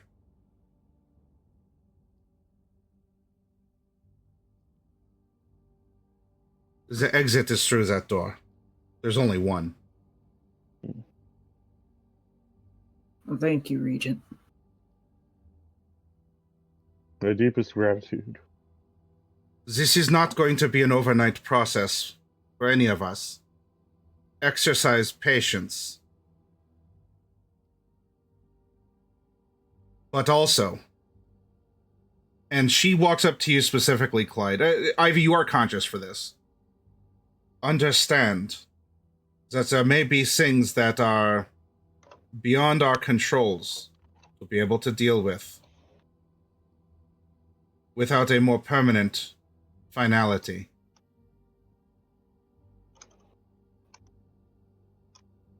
I understand.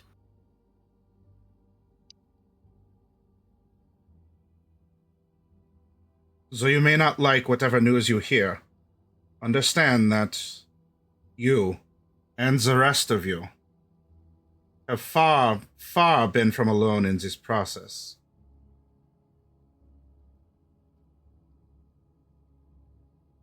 And sometimes compliments are backhanded, or help hurts. And yet it is a compliment, and yet it is help. Now I can speak no more until I go over what I have learned from this ritual. Leave now. For this night, with the blood that she has taken in, with everything that I have done, perhaps similar to the others' work, she may be fine for a short while. Though, without doubt, my own ritual should prove to be the superior one.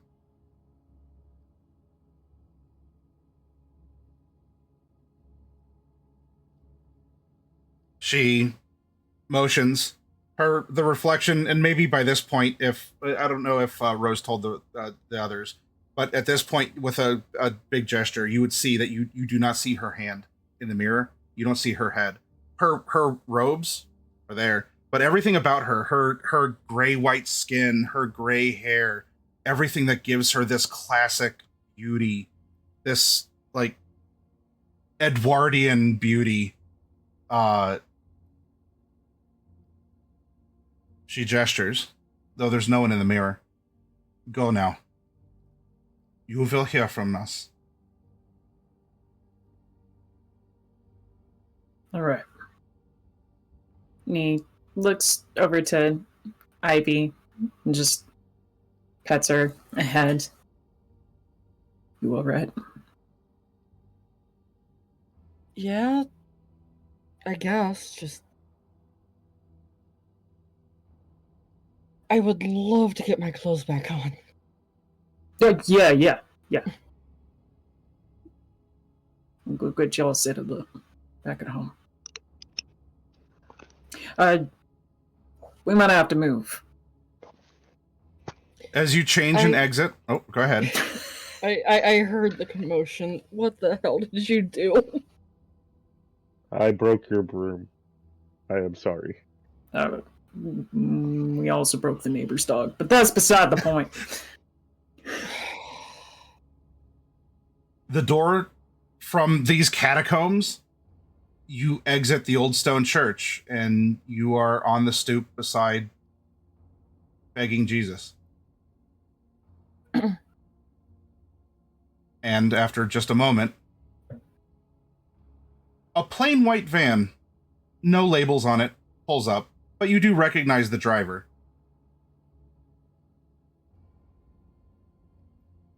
Gives you a come on motion. Hey, Angel. Hop in, and it'll be dawn soon. That long?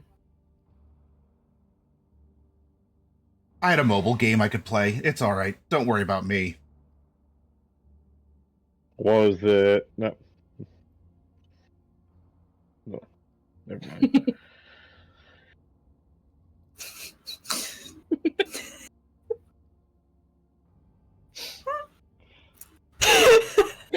Okay. Let's go. I'm glad it's gonna get in the van. Yep. Ivy's getting nothing.